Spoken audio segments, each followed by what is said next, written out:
Have you ever wondered what it's like to be immortal?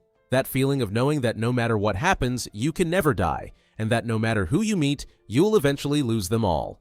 Well, that's a pretty short way to sum up the anime I'm bringing you today, Fumetsu no Anitai. But as I said, that's the short version, because the long version is a mouthful. I mean, the long version starts with a superior being so bored that it creates a sphere capable of taking the shape of everything around it, just to throw it into the human world and see what happens. At first, the sphere lands in an open field and turns into a stone identical to one next to it, but one lacks consciousness and stays there for years until, during a snowstorm, an injured wolf falls and dies beside it. The stone, unlike your ex, feels the pain of others, and just as the wolf takes its last breath, it transforms into him, gaining consciousness, feelings, and emotions to explore the world. And this sphere, which was once stone and now a wolf, is our protagonist.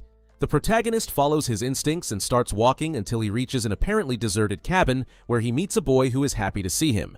The nameless boy refers to the protagonist as Joanne, and we learn that the wolf had been his pet until it disappeared a few months ago, but the boy hasn't lost hope of seeing him again. No, buddy, how sad, and he doesn't even know his real pet is dead. The protagonist enters the cabin where everything feels new and amazing.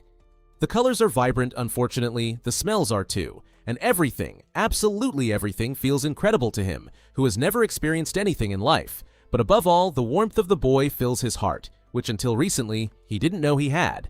The next day, the boy gives us context about who he is and what the hell he's doing in a ghost town in the middle of nowhere. Well, it turns out that 5 years ago, most villagers left for the south in search of what they call paradise. Basically, they're looking for a place where they can grow something minimally edible, where they aren't so damn alone, and where fear doesn't freeze them before they even touch the ground. But if that's the case, what the hell is he doing here? Well, they also explain that when everyone left, they had to leave the elderly behind, but not alone, rather with the protagonist, who stayed to care for them while waiting for his family to return with news about paradise. The thing is, years passed, the elderly died, and he's still here, alone and with no sign of anyone, surviving as best he can, dealing with a loneliness that would drive anyone mad and trying to hold on to the hope that someday someone will come for him. A hope that doesn't last long, as several days after the protagonist arrives, the boy decides they would stop wasting time in that damn frozen place and would head south together in search of his family. So, one fine morning, they set out ready to find their paradise. Despite the conditions not being the best, they do well on the journey, especially because as they progress, they find rocks with arrows carved into them that seem to indicate the way. But things get tough when one day, while walking, he breaks and the boy falls into the frozen water. He gets up and seems fine until he realizes that one of the branches in his pack has pierced his leg and caused a serious wound.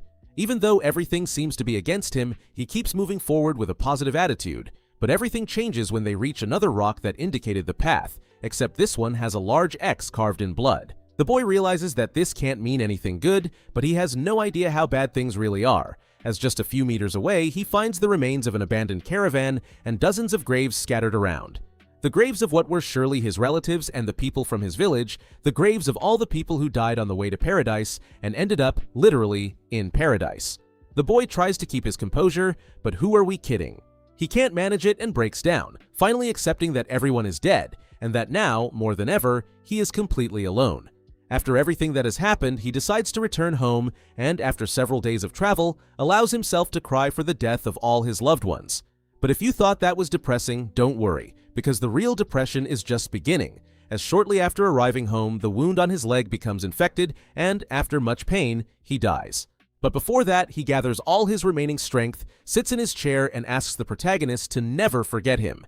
The protagonist doesn't understand what's happening, but feels an indescribable pain, and just like with the wolf, he takes on the boy's form. He doesn't know what to do and barely knows how to act like a human, but he heads south toward paradise to learn more about that wonderful world his friend longed to see.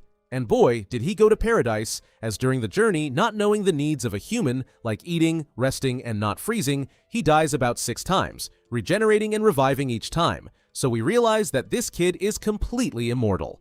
So, while this guy finishes regenerating for the 7th time and faces a giant bear that obviously kills him, we meet a new character. March, a cheerful, playful girl full of energy who spends her day playing and eating sand like a normal kid. Favorite pastime? Playing with her friend Perona. Least favorite pastime? Being chosen as a human sacrifice for a vengeful god.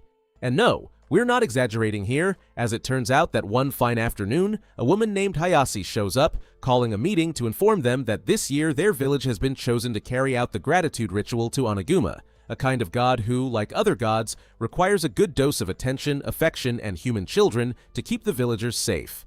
This is how a wise old woman selects poor March as the sacrifice. Everyone in the village congratulates her on the supposed great honor this means, but as soon as she enters a room alone with her parents, they start crying, and March realizes what being chosen really implies. Ayarzu tells her that this way she can protect everyone in the village, but March, who isn't dumb, refuses and clearly tells them she doesn't want to die. But the days pass, the pre-sacrifice celebrations begin, and though it pains her, March decides to do what she can to make her last moments not so bad. And so the day finally arrives for them to leave. The journey starts off well until at one point they are attacked by Verona, who sees March as her little sister and isn't willing to watch her get killed. So Verona shoots an arrow and then attacks them hand to hand, all to distract them and give March the perfect chance to escape. The girl starts running with all her might, but she slips and falls into a pond. She washes her face to remove the makeup and finds a floating eye, but don't worry, it's not hers. It's the protagonist's, whose body was shattered after the bear attack. He begins to regenerate slowly, and just then, the men chasing Marsh appear. But seeing him regenerate, they think he's a monster, which obviously scares them off. The protagonist gets up and continues on his way, but right behind him, Marsh follows, puzzled but mostly curious. She asks him where he's from, what his name is, and where he's going. However, since he can't speak, he doesn't even bother to try to respond. Marsh is frustrated but doesn't pay much attention until she sees him carefully examining the juicy pears on a tree. She tells him she's great at climbing and gets some for him.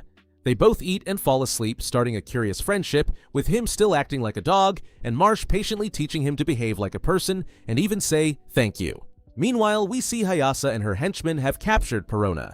While she and 3 of her men go looking for Marsh, Perona does everything she can to free herself from the ropes binding her.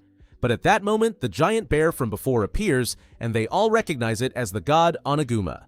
Yes, the same one from the ritual. The bear starts attacking them, and just when it seems like it will kill the girl, Pharma barely manages to escape. After a fall from who knows how many meters and surviving by the power of the script, she sets off to find Marge, but what she doesn't know is that it's already too late, as Aya finds the girl and forcibly takes her to the ritual site, leaving the protagonist behind, who, confused, starts to follow them. At that moment, Hayase meets up with the rest of her men, who warn her about the giant bear attack, while the other 2 mention the supposed deadly demon they saw the night before. In short, they suggest it might be better to abandon the sacrifice and return to their hometown, but she refuses and insists they will finish what they came to do. Meanwhile, Paro doesn't find the protagonist, and for some unknown reason, since he doesn't say a word, they team up and continue searching for the girl.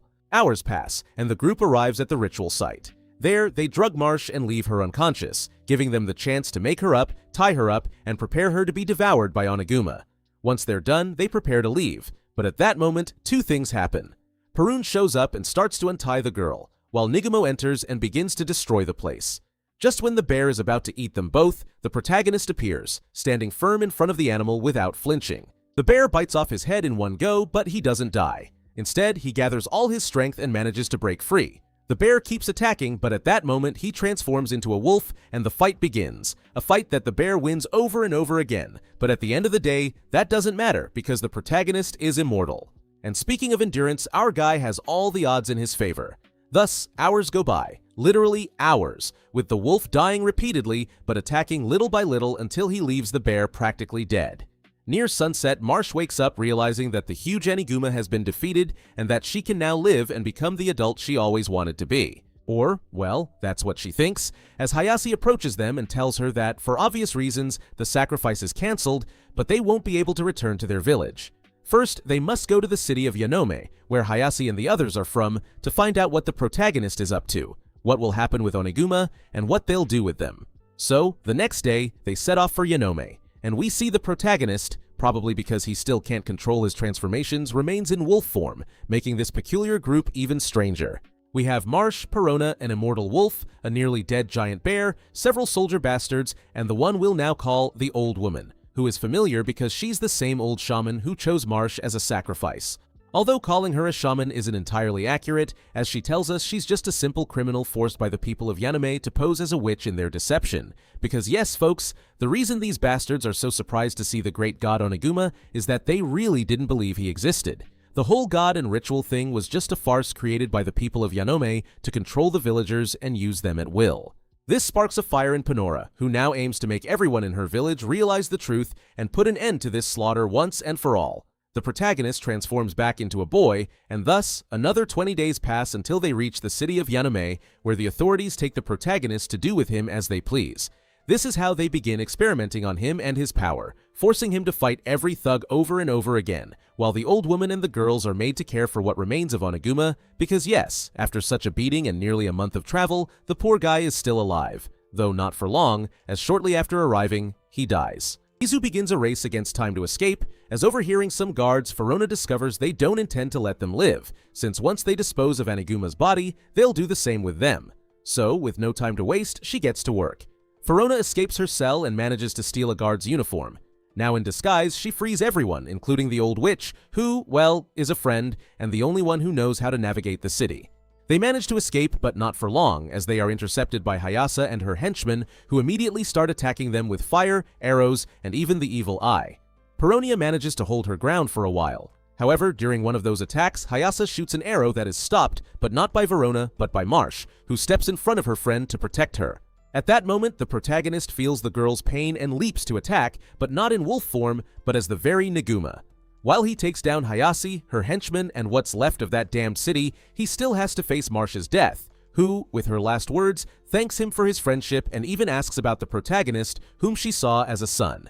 With her last strength, Marsh hands Perona some candies they always used to play with. March dies, and unable to process her death, Perona eats the sweets just like they used to. Perona leaves the cart carrying March and heads to where the Prota is still causing a massacre. She tells him to stop, and he agrees. Perona grabs a weapon and approaches Hayase, seemingly ready to kill her, but really, she intends to commit suicide. Meanwhile, in what seems like a spiritual plane, March watches the scene and does everything she can to stop her, conveying that wish to the Prota, who then stops Verona's weapon with a look and tells her to stop. They both leave and arrive at the village, where Verona informs them of March's death and reveals the truth behind the sacrifices. She also warns the Prota that the Yanome won't stop until they find him, so he must flee alone once more. The Prota continues his journey looking for the next person to kill, the next experience to have. Along the way, he meets the old woman again, who, out of convenience and having little to do, decides to take him to the island where she lives with her boyfriend. Yes, the lady has more of a love life than any of us. Thus, this peculiar duo spends several weeks together, where she teaches him to talk, eat, write, and more or less behave like a normal person. Eventually, they reach the island, but since it got a bit late, they decide to camp in the woods before reaching their destination.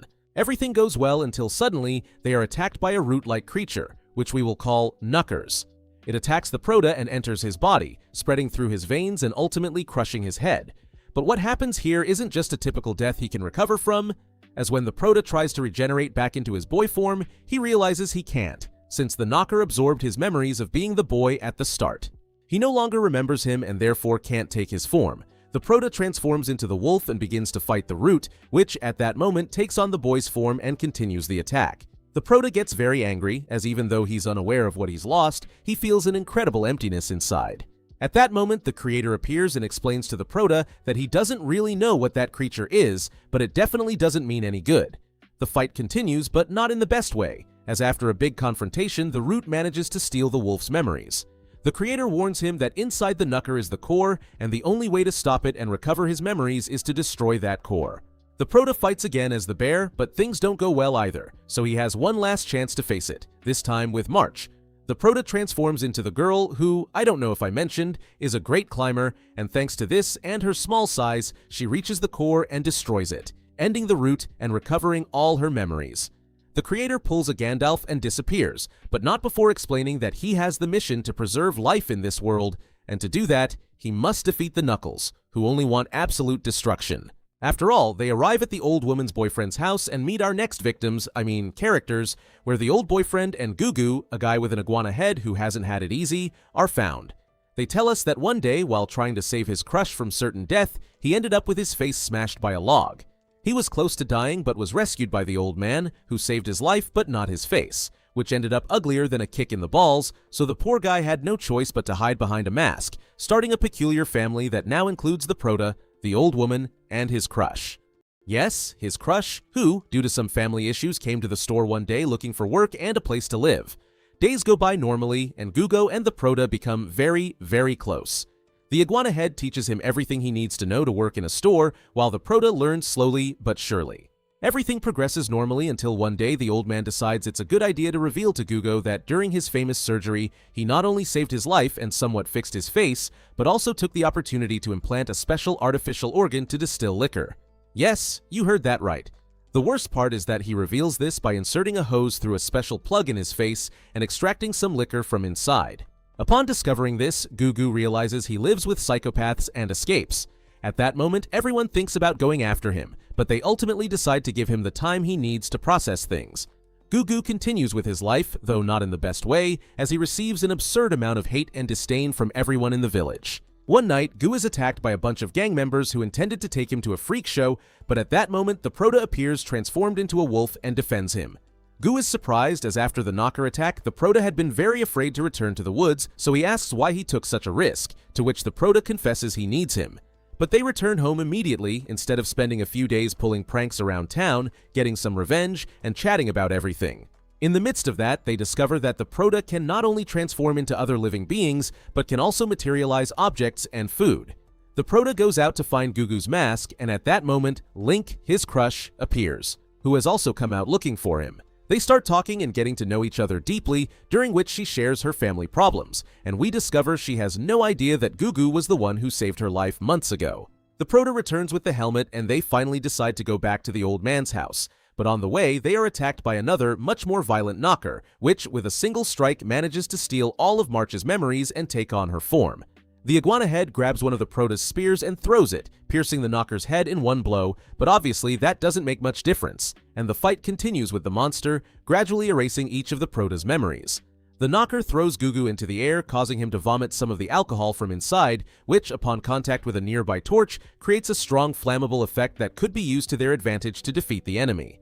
When he returns to the fight, he realizes the knocker has taken the bear's form, and there's no trace of it left. He faces it, dodging its attacks, and finally uses the torch to unleash a huge fire, burning the monster from within.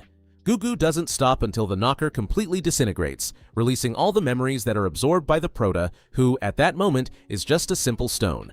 The Proto returns to his usual form, they go home, and everything goes back to normal. He steps out to get some water and meets the creator, who warns him that these beings won't stop chasing him until they finish him off. He advises it's time to move on for more experience and strength, but the Proto refuses, saying Gugu is the one who can help him grow. Thus, 4 years pass where Gugu and the Proto grow significantly, both physically and mentally, as the Proto reaches a point where he can cook, work, talk, and basically be a functional human.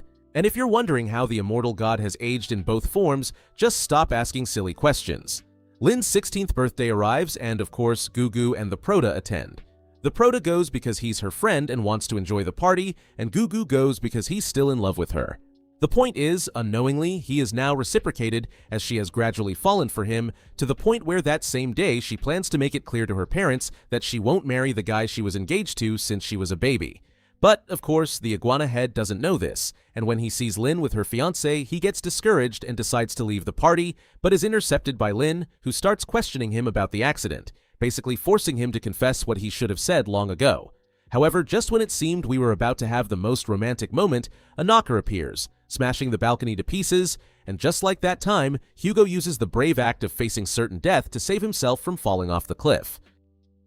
At the same time, the group manager appears to inform the Proto of the attack and warns him that the building will collapse in seconds. But don't worry, the Proto manages to save all those lives that aren't worth much, and Gugu, like a true Chad, also escapes certain death. So now they need to figure out how to defeat the knocker, which this time isn't made of wood or branches, but is a mass of slimy tentacles completely covered in stone, making the strategy of turning it to wood completely useless. Not only that, but with its first attack, the knocker absorbs the bear's memories, leaving the Proto without one of his strongest transformations. Gugu and the Proto continue the fight, but nothing they do works, so they decide to come up with a strategy. Even though the knocker is covered in stone, it still has the slimy tentacles inside, which are likely its true body. They start creating small cracks all over the monster to leave an opening to attack the core, burning it from within. However, just when they think they're victorious, the monster reappears, crushing the Proto in the form of Marsh, absorbing the girl's memories.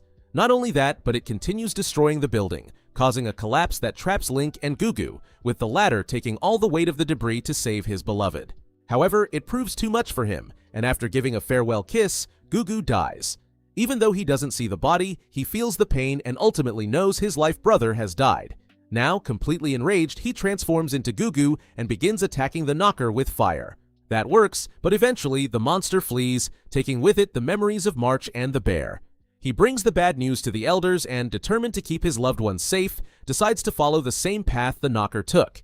Days pass until he encounters, guess what, the old lady once again, as she decided to accompany him on his journey. He doesn't quite understand why, but she tells him that all this time she couldn't help him as she should have and now wants to go with him to show him the way of true gangsters, meaning helping her become stronger.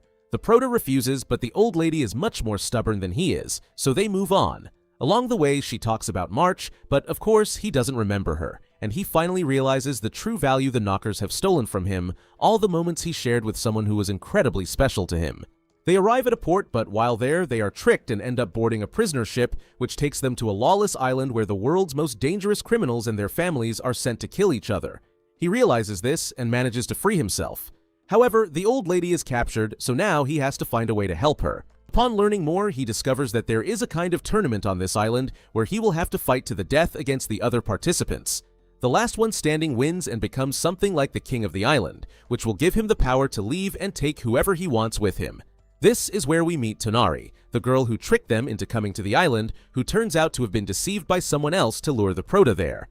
Anyway, the Proto ends up teaming up with her and her friends, who teach him everything he needs to know to participate in the tournament in exchange for him winning and getting them off the island. Because something particular about this place is that there are two types of people: criminals who committed horrible acts and families whose only sin was being born into the wrong family, which is the case for them and practically all the kids on the island. The tournament begins, and as you might expect, the Proto advances in each of those fights, not because he's very strong or fights well, but simply because he can't die even if he wanted to.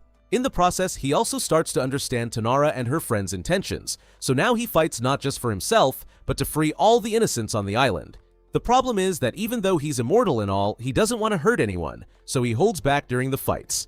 During one of his last battles, the Proto remembers some words saying it's not right to seek meaning in someone else's life or death. He doesn't remember who said it, but we do, as it was the very Verona, and this is confirmed when, thinking of her, the Proto takes her form and uses her body to end the fight. At first, we don't realize it, but that means Verona has died. In that moment, the Proto remembers her name and starts to wonder how she could have died, but automatically thinks that, being her, she probably died in a very honorable way protecting someone else. That, of course, doesn't lessen the loss, but he needs more answers. However, there's no time for that, as after a few more fights, the ground starts shaking and he's pierced by a stone pillar from a knocker, causing him to lose the memories of Gugu and leaving him even more vulnerable than before. The monster begins attacking the people on the island, so the Proto leads it to a clearer area where it can't harm anyone. But what the poor guy didn't know was that the islanders would come to help him defeat the knocker, without a plan or anything. They organized and managed to capture it while the Proto and the others shot explosive arrows that went inside and took it down from within. This way, the Proto regained all his memories he didn't realize were so important until now, which he cherishes with all his strength, especially since the day of the final battle arrives, and we learn that Hayase, yes, the one who killed Marsh, was behind tricking Tonari into bringing the Proto to the island. Why? I guess to have the chance to face him in person. There are probably other motives, but I don't get it, so let's leave it at that. Okay, Moth. Well, I don't know if you've noticed from her face, but after the last time we saw her, she went completely crazy. So crazy that during their fight, she thought it was a good idea to remind the Proto that she was the one who cold-bloodedly killed Marsh. And not just that, she reveals that she also killed Verona, beheading her after keeping her captive for days. This unleashes an uncontrollable fury in the Proto, who starts fighting with everything he has. But despite his size, his power, and being immortal, Hayase has something he doesn't: battle experience and a killer instinct that helps her dodge every attack and outmatch him in the fight. The confrontation doesn't last long and results in a clear winner, Hayase, who used a powerful drug that left the Proto completely unconscious. Crowned as the queen of the island, she then starts saying a bunch of nonsense that, I admit, I didn't even understand. But, in summary, what should the Proto do? He wants to eat him, not in a culinary sense, to help improve everything on the island, and he'll reward Tonari? Yes, Tonari, who then tries her best to rescue the Proto, but in the end, she has to leave with her friends, the old lady, and all the innocent kids from outside the island. However, she doesn't give up, and that same afternoon, she decides to take a lifeboat back to the island to help him escape since he had been locked in a seemingly bottomless pit. And I say seemingly because when Donori arrives on the island after rowing for who knows how many hours, he had already freed himself and was healthier than ever. F for Donori. However, just when they were ready to flee again, the guy from the group arrives and warns them that the knockers had reappeared right in the center of the island and, to make matters worse, were attacking all the inhabitants. He doesn't think twice and decides to help them, running into trouble. They were no longer the same knockers as before, neither stone nor wood, but had taken over the bodies of everyone who died during the tournament, turning into a kind of zombies. Seeing the situation, the Prota hesitates to attack them because they look like humans, but after thinking for a while, he gathers his courage and starts attacking. Fortunately, he's not alone, as the rest of the islanders join him, along with Tonari and her friends, who, realizing their friend wasn't on the boat, didn't hesitate for a second and went to look for her. They all start fighting and are doing quite well. In fact, they manage to take down an entire horde of zombies.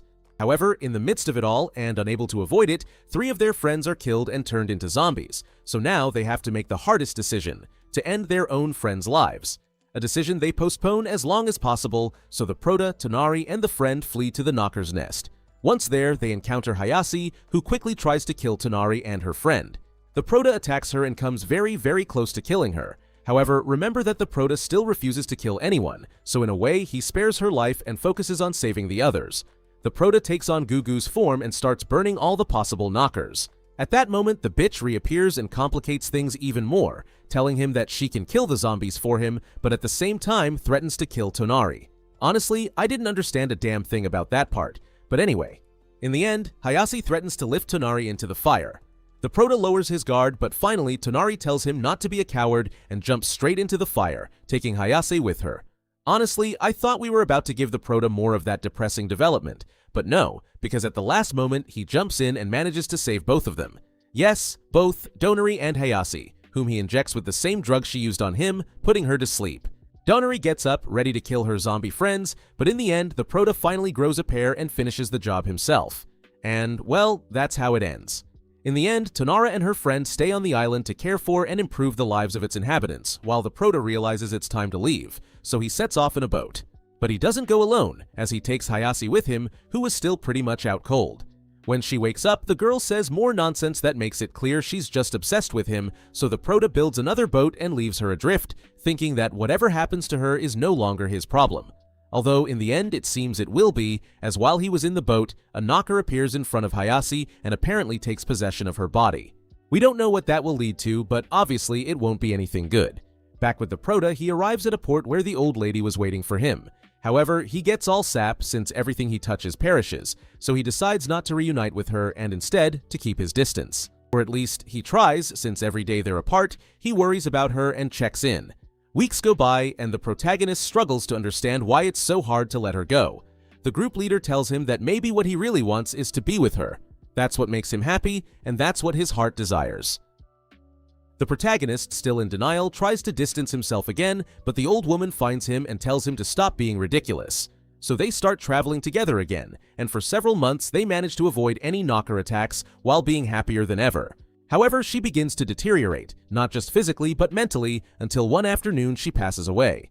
Before dying, knowing these are her last moments, the old woman asks the creator for one last favor: to help her revive in a way that can aid the protagonist in his mission. He thinks it over, but ultimately agrees.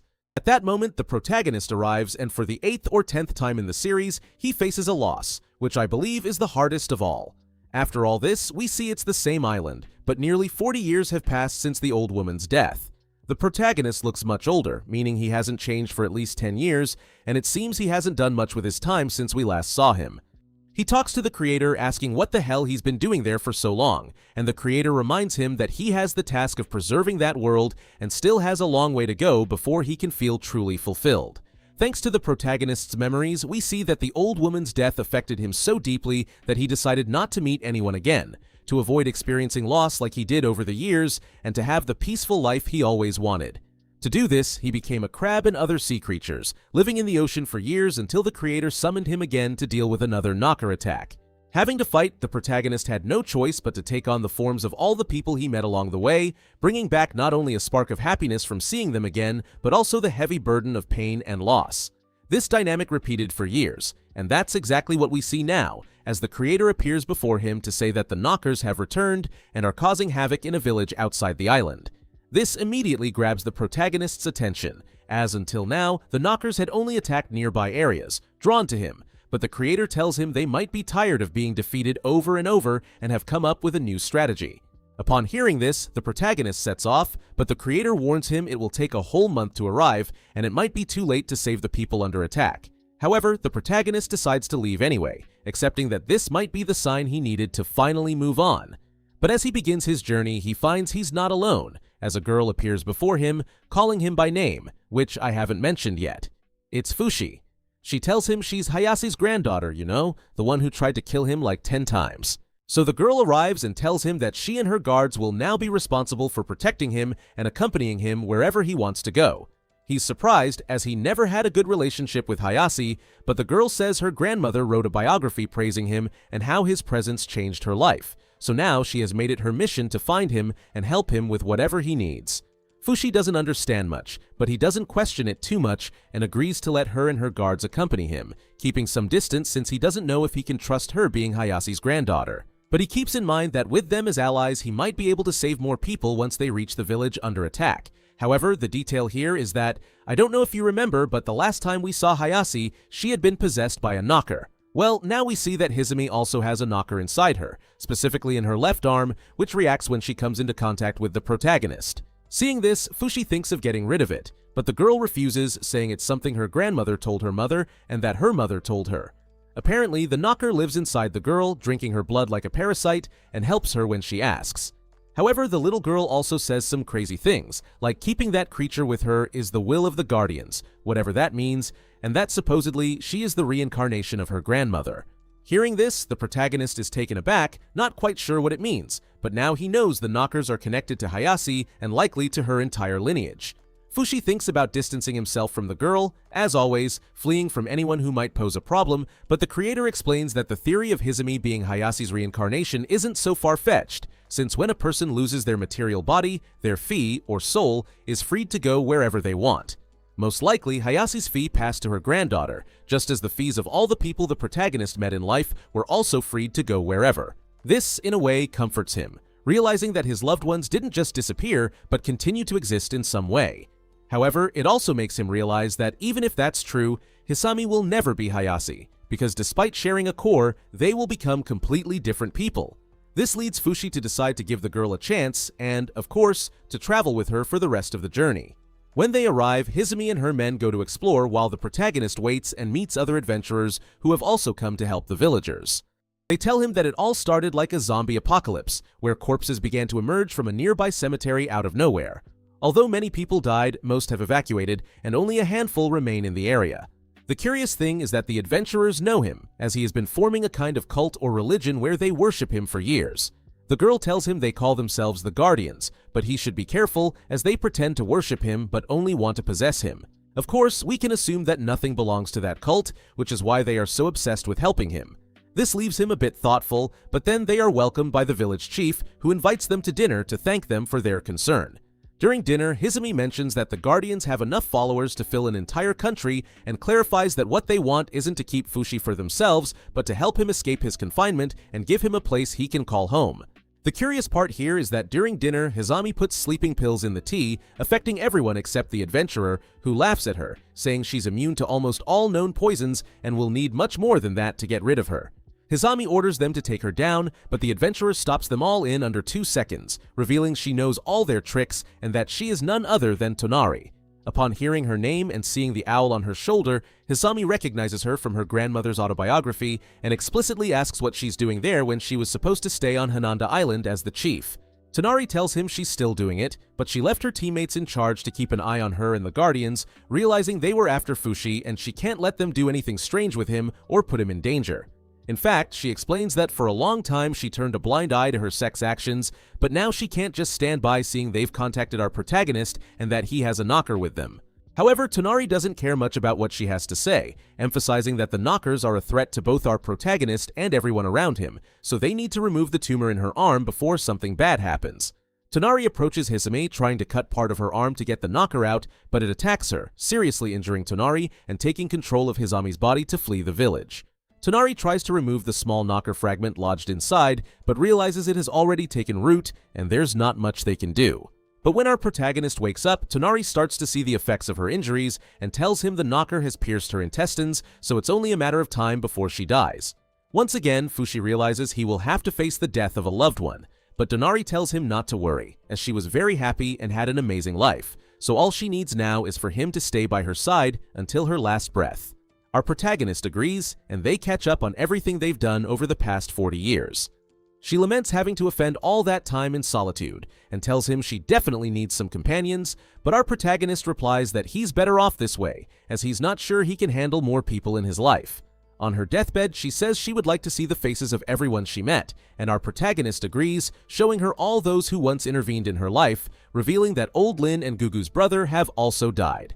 After talking for a while, Tonari passes away, and her companion tells our protagonist that she spent all these years creating an immune body for him, so he should transform into her when it's time to fight Hisami and the Guardians.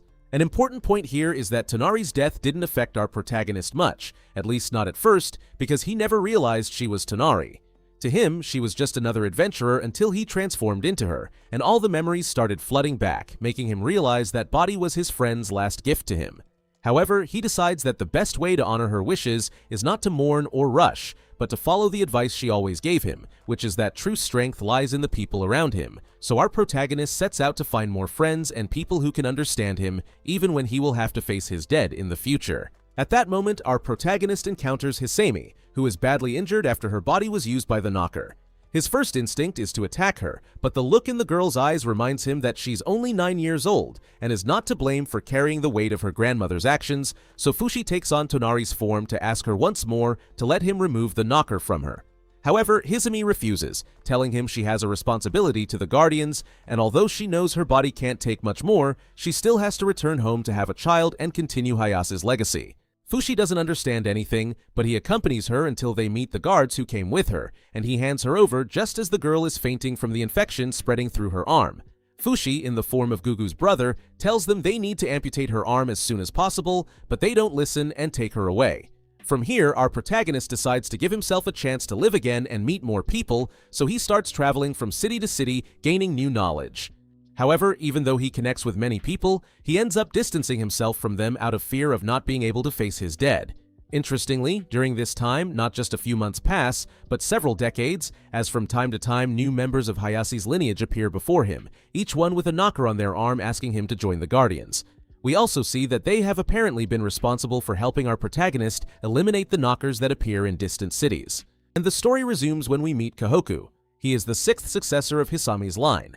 This explains that approximately 150 years have passed since Tonari's death, and Hakako tells our boy that things have changed a bit since the last time he heard about them, as a new cult known as the Bennett has emerged, sworn enemies of the Guardians who, unlike them, see our protagonist as a kind of demon instead of a god.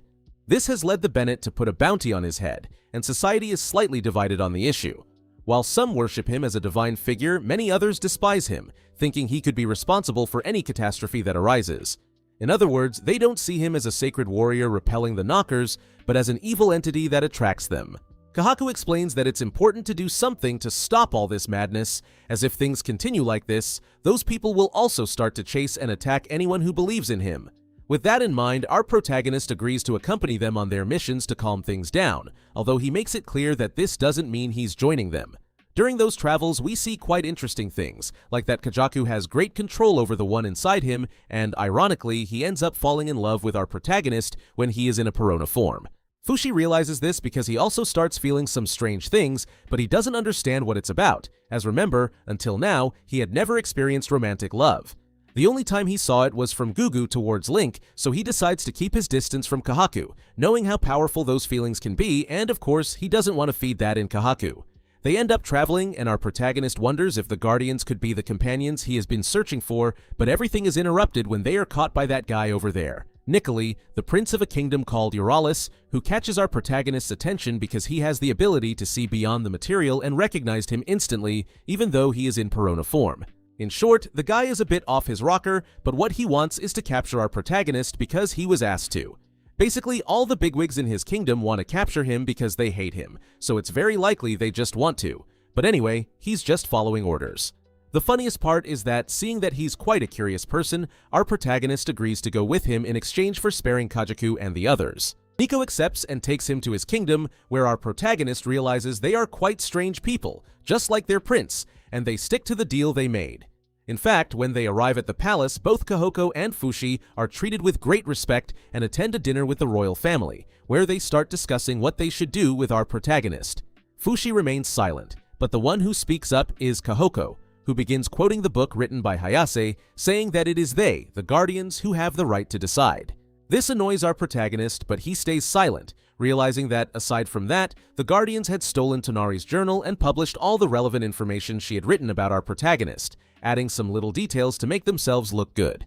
At that moment, Fushi explodes, as he can't believe they now see his friends as little more than bibliographic sources to talk about him, so he leaves, but is stopped by Nicolette, who confesses that he admires him for his determination to save people and promises to help him in any way he can. However, that same night, some leaders of the Bennett Church, who are against our protagonist, appear at the palace and demand that Nicole and his family hand over Fushi. Nicole keeps her promise by refusing to cooperate with them, so they leave, but not without issuing a subtle yet strong threat. Before sleeping, our protagonist confesses he fears losing his loved ones and sacrificing people for what he believes is his mission. But Nikolai stops him, saying that no matter what happens, he's now at his service and will be his ally to improve this beautiful world. Fushi accepts his help, and then Niccolo asks what his reward will be if they defeat all the Knuckers, and the creator promises him freedom. For Nikeli, the concept of freedom is quite ambiguous, as it could mean many things, from being left alone to losing his immortality. They decide not to dwell on it, and he simply suggests it's time to find new friends or a partner. Our protagonist can't stop thinking about that last word, so he starts researching love and how relationships work, noticing that some of Nicolin's servants seem to feel something like love for the prince. He also takes the chance to talk to Kahasu about this, asking if he thinks two men can be together.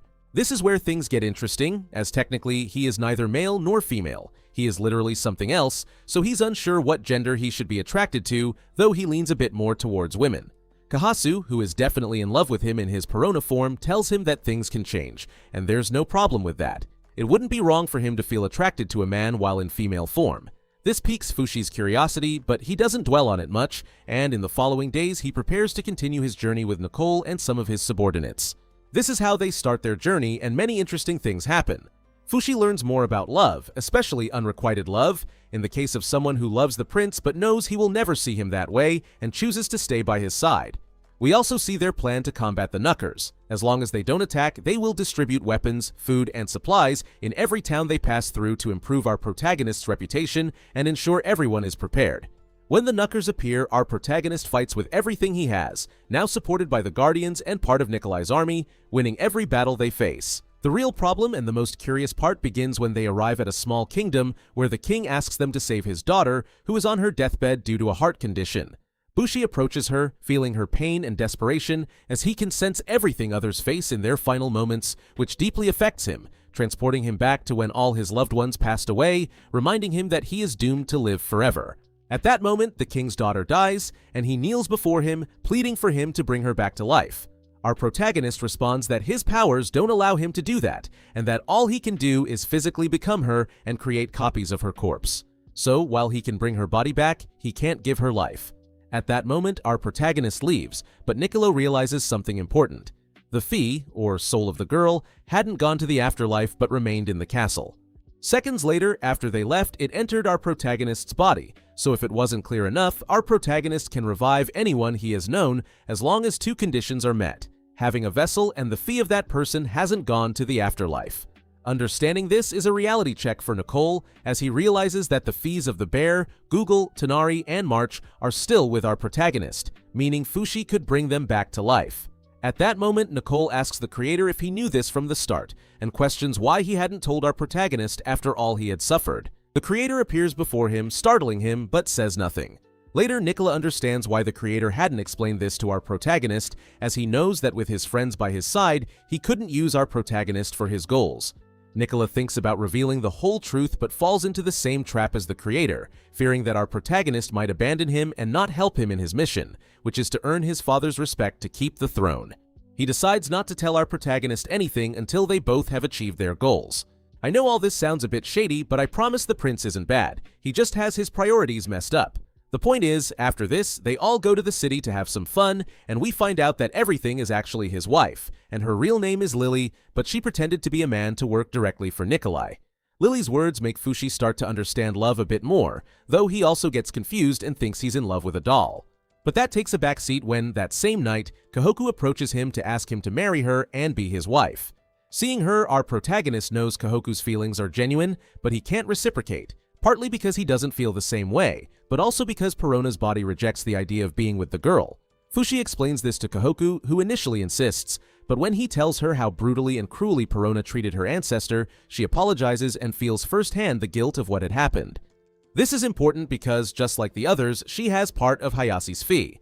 Her personality increasingly diverges from the crazy one, setting aside her desire to possess our protagonist to simply accept being with him and supporting him without interfering in his life.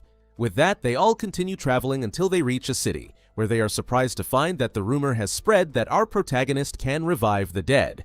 Nikolai makes sure our protagonist doesn't hear any of this, but quickly realizes that would be the least of his problems, as they are also met by the Church of Bennett, whose leader, Cyrilla, manages to manipulate and capture both Nikolai and our protagonist. In Nikolai's case, he lies to him, claiming he could help him get the throne, while our protagonist is led to believe it's the only way to keep everyone else safe. Nikolai is placed in a cell high up on a cliff with Lily, who ended up there trying to rescue him, and our protagonist is locked in what could be the best prison for an immortal, a nearly airtight cell made of iron from which he cannot escape. Weeks pass, and it literally translates to our protagonist merging with iron, figuring out what the heck he could do. Lily starves due to the scant provisions they receive in confinement. Nikolai is tortured to admit he's against Fushi, which never happens, remaining loyal to our protagonist, and a boy named Chavo, who is literally there due to the worst luck in the world, ends up getting attached to both. To make a long story short, Fushi manages to escape the cell, making everyone believe he's still trapped, and rescues the three of them, Nicole, Lily, and Chavo, pretending to be. In this way, the Bennett people think they've gotten away with it, supposedly having dealt with Fushi, while our group returns to the kingdom of Euralis. There, Nicole realizes Lily is actually everything, and that she's much thinner, identifying her as the girl he fell in love with in his childhood. Thus, he renounces the throne and changes his appearance since everyone but his family thinks he's dead, and Chavo stays there to live with them under Lily's care. As for our protagonist, he decides to keep the appearance of Lim, as the general public still believes he's locked up and knows that's one of the few ways people don't recognize him. Given everything that happened, he knows it would be suspicious to travel with Nicola and the Guardians, so he decides to go on his own until he figures out what to do next. However, something interesting happens here. Just before our protagonist leaves and Nicola reveals the truth about his ability to bring people back to life, Fushi feels intense pain from Kajaku, who tried to cut off his arm to get rid of the knocker inside him, thinking the Bennetts already have too much power and that continuing with his grandmother's mission with the Guardians makes no sense. The detail is that, just like with Hizami, the knocker took control of his body, not to listen, but to communicate with them by writing on the ground. In this way, the knocker asks them not to kill him. Pushy seizes the opportunity to ask what the knocker's goal is, and it's revealed that they just want, in their own words, to save everyone. The kids don't understand what they mean, so the knocker continues telling them that the creator has imprisoned others of their kind. Bushy asks where, and that's when the knocker points to Nicolin, implying that they are trapped inside their bodies.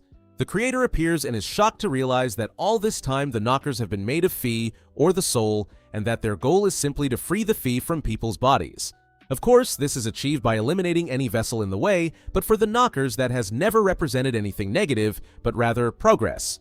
Fushi, still filled with resentment, tells them they are just massacring people, but here the knocker responds that they only want to save everyone, to save them from a life that, despite good moments, is ultimately filled with pain and suffering, which can be avoided if everyone simply lets go of their bodies to move forward. With this in mind, it's no surprise that the knockers have natural enemies in the creator and our protagonist, as their goals are completely opposed. The conversation ends with our protagonist asking if he knows where the next strike will be, and that's when he reveals that the next target will be none other than the main temple of the Bennett Church. Instantly, everyone springs into action, and our protagonist moves ahead, arriving just in time to join the battle, now with the chance to fight without any of the doubts he had since the series began. This way, he manages to save a large number of people, although in the process, he loses some of his forms, like Gugu and Perona. The fight calms down at dawn with the arrival of Nicole and Hakaku, but the two knockers retreat before our protagonist can defeat them completely, and of course, before he can recover his friends' forms.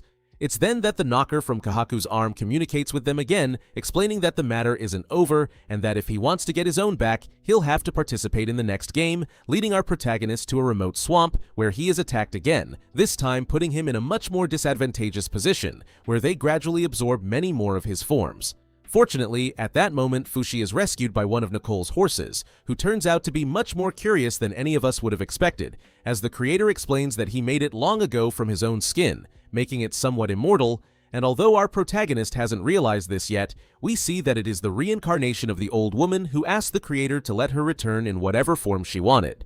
Again, he doesn't realize this, but it's quite an interesting point, as we see the horse's determination to help him, which in a way inspires him to find a way to defeat the knocker in the swamp.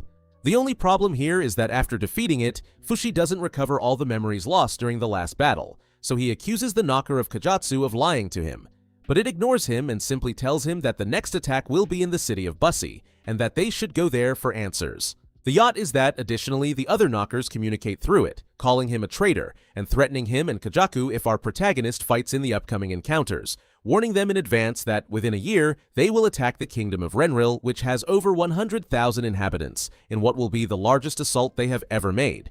All alarms go off for our protagonists, but Nikolai reminds him that it's not the time to lose their cool, and suggests that the best they can do now is take the time to improve their skills to become stronger, while he and Kahasu deal with the Knuckers and prepare the inhabitants of Renriel for what's to come. Thus, our boy sets off again on a journey that he initially thinks he is taking alone, but he has more people with him than he ever imagined. At first, the progress of our kids is quite slow, as the goal of all this training is to connect with everything around them so that he can detect the Knuckers from miles away, as well as replicate more complex structures like forests or even the sea itself. But everything changes when on one of his rest days, he rescues a little girl named Ato who had been sold as a slave along with her brother. Unfortunately, our protagonist can't save the boy, but he takes the girl with him, who belongs to a tribe of people that communicate in a rather unique way through a vessel, which means he has to find new ways to connect with her beyond words. This is a process that takes him months, but the progress is evident, and it becomes clear that by the time Nikel and Kajaku arrive again, warning him that it's time to move once more. By the way, at this point, it's confirmed that the two of them have been dealing with the Knuckers, and just as promised, they started negotiations with the Princess of Renriel to prepare and collaborate for what's to come. Thus, they head to the big city, where they are greeted by a small group known as the Immortals, which consists of 3 particular guys with a lot of guts and a strong will to live, but few things truly tie them to this world beyond their own desires. They are Key, a soldier from Euralis who deeply admires Nikolais, Gyro, who used to be part of the Venet cult, and Metar, a native of Rentril who doesn't seem to have much battle training but possesses a highly calculating personality. For now, the term Immortals is just a metaphor that Nicole uses to refer to them, although our protagonist takes it very seriously. But in reality, these are just ordinary kids that Nicole selected because he believes that when they die, they will have the will to keep their souls tied to the earth, meaning they won't move on to the afterlife, allowing our protagonist to revive them if necessary. That's where the idea of the Immortals comes from. However, again, our protagonist has no idea about this because Nicholas hasn't told him about his ability to revive people yet, and he doesn't plan to until it's absolutely necessary, fearing that if he knows, our protagonist will lose sight of the true objective they have right now, which is to protect the city of Renriel. After meeting his new companions, they all have another meeting with the princess, who, thanks to Niccolo and Kajaku, is already aware of everything that's going to happen and simply asks what they will need to prepare and fight under the best conditions. He tells her that there are still a few weeks left, and that now they will only need the cooperation of the citizens and the army, as well as the castle plans to devise the best strategies. Here, our protagonist goes a step further and tells her that, flat out, he will need the entire city at his disposal to carry out the plan he has in mind, to which the princess replies, "Well, bro, but before asking, you first have to give," motivating them to earn everyone's trust. Our protagonist gets annoyed by her attitude, but since he has no choice, he goes along with it, starting a slow process where he helps the townspeople with all kinds of tasks, earning everyone's trust, but more importantly, he copies and rebuilds all the structures in the city. He doesn't do this out of mere altruism or because he fancies himself a builder, but because his new powers allow him to connect with everything around him, creating something like a domain area where everything is part of him, and thus he can feel even the slightest thing happening within that zone. This will not only allow him to locate each of the Knuckers once they arrive in the city, but he will also be able to identify the exact moment and manner in which anyone might be in danger. Everything within that area will be part of who he is, so he will also be able to rebuild it if necessary. In short, Fushi will become a completely omnipotent being within the city, with the only limitation being that, while he is immortal and his body regenerates in seconds, we gradually see that his brain is still incapable of having such vast control, so he feels tired, barely able to isolate the slightest thought, and on his face we see that this could definitely be too much for him. But, of course, our protagonist is the last to realize all of this, assuming that he alone could handle everything, which becomes clear when he tells Niccolo that he wouldn't need the help of the Renriel soldiers, and that he would take care of all the Knuckers himself, as if it were some kind of rancid reverse bukkake. Niccolo realizes that the guy is a bit disconnected from reality, so he, along with the other three immortals, works to earn the trust and cooperation of the people. Hiro does this by training and befriending the kingdom's soldiers. Matard gets closer to the princess as they were childhood friends. Kaharu takes care of Aton, Nikolai coordinates everything regarding the kingdom's construction, and Key convinces people that our hero is not a demon.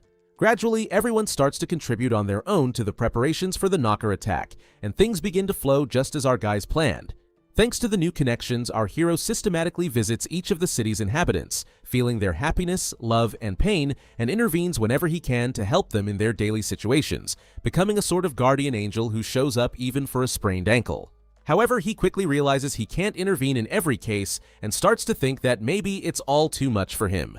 Fushi shakes off these thoughts to continue his tasks, but that's when he begins to feel a pain he can't ignore. An intense pain coming from the royal palace belonging to none other than the king, who is unaware of it.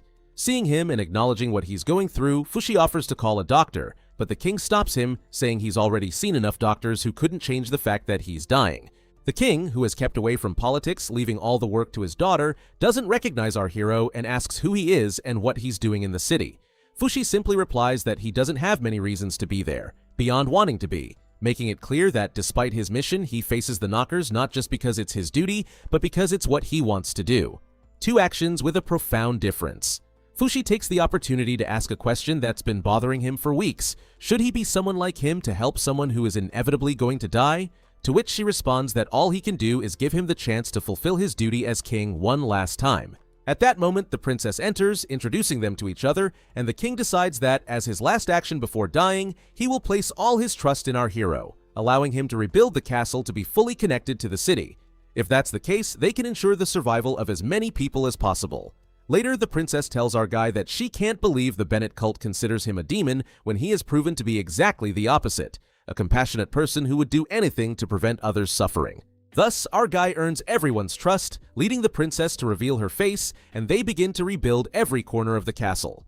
During this process, Nicolos' sister arrives with Iris, Chavo, and a large part of the Euralis army, who will join the battle and help finalize the plan. Interestingly, just a couple of days before the attack, Niccolo has a meeting with the three immortals, where they review the plan, but suddenly, he starts speaking to the creator, asking him to appear before them because he has some important questions. The creator appears, confirming that Niccolo's ability to see things goes far beyond simple spirits, extending to higher beings like himself, and takes the opportunity to ask if he can stop the battle using his powers. The creator tells him he has never tried, but he likely can, clarifying that if he had wanted, he could have wiped out all the Knockers from the start without making Nosopro and the others go through all this. He asks why he hasn't intervened, to which Niccolo replies that his role in this story is simply to observe how our hero acquires all his abilities, implying that Fushi is destined to become his replacement. This explains why he doesn't care how many people may fall to the Knockers, as he sees them as a necessary sacrifice for our hero to mature and hone all his skills. Basically, it's part of the development Fushi must undergo to become a sort of god. But that Jicket meter asks a very interesting question. Did he create our hero because he knows he will eventually disappear and need a replacement, or because he wants to disappear? A question that, of course, still has no answer, but we will surely discover more later.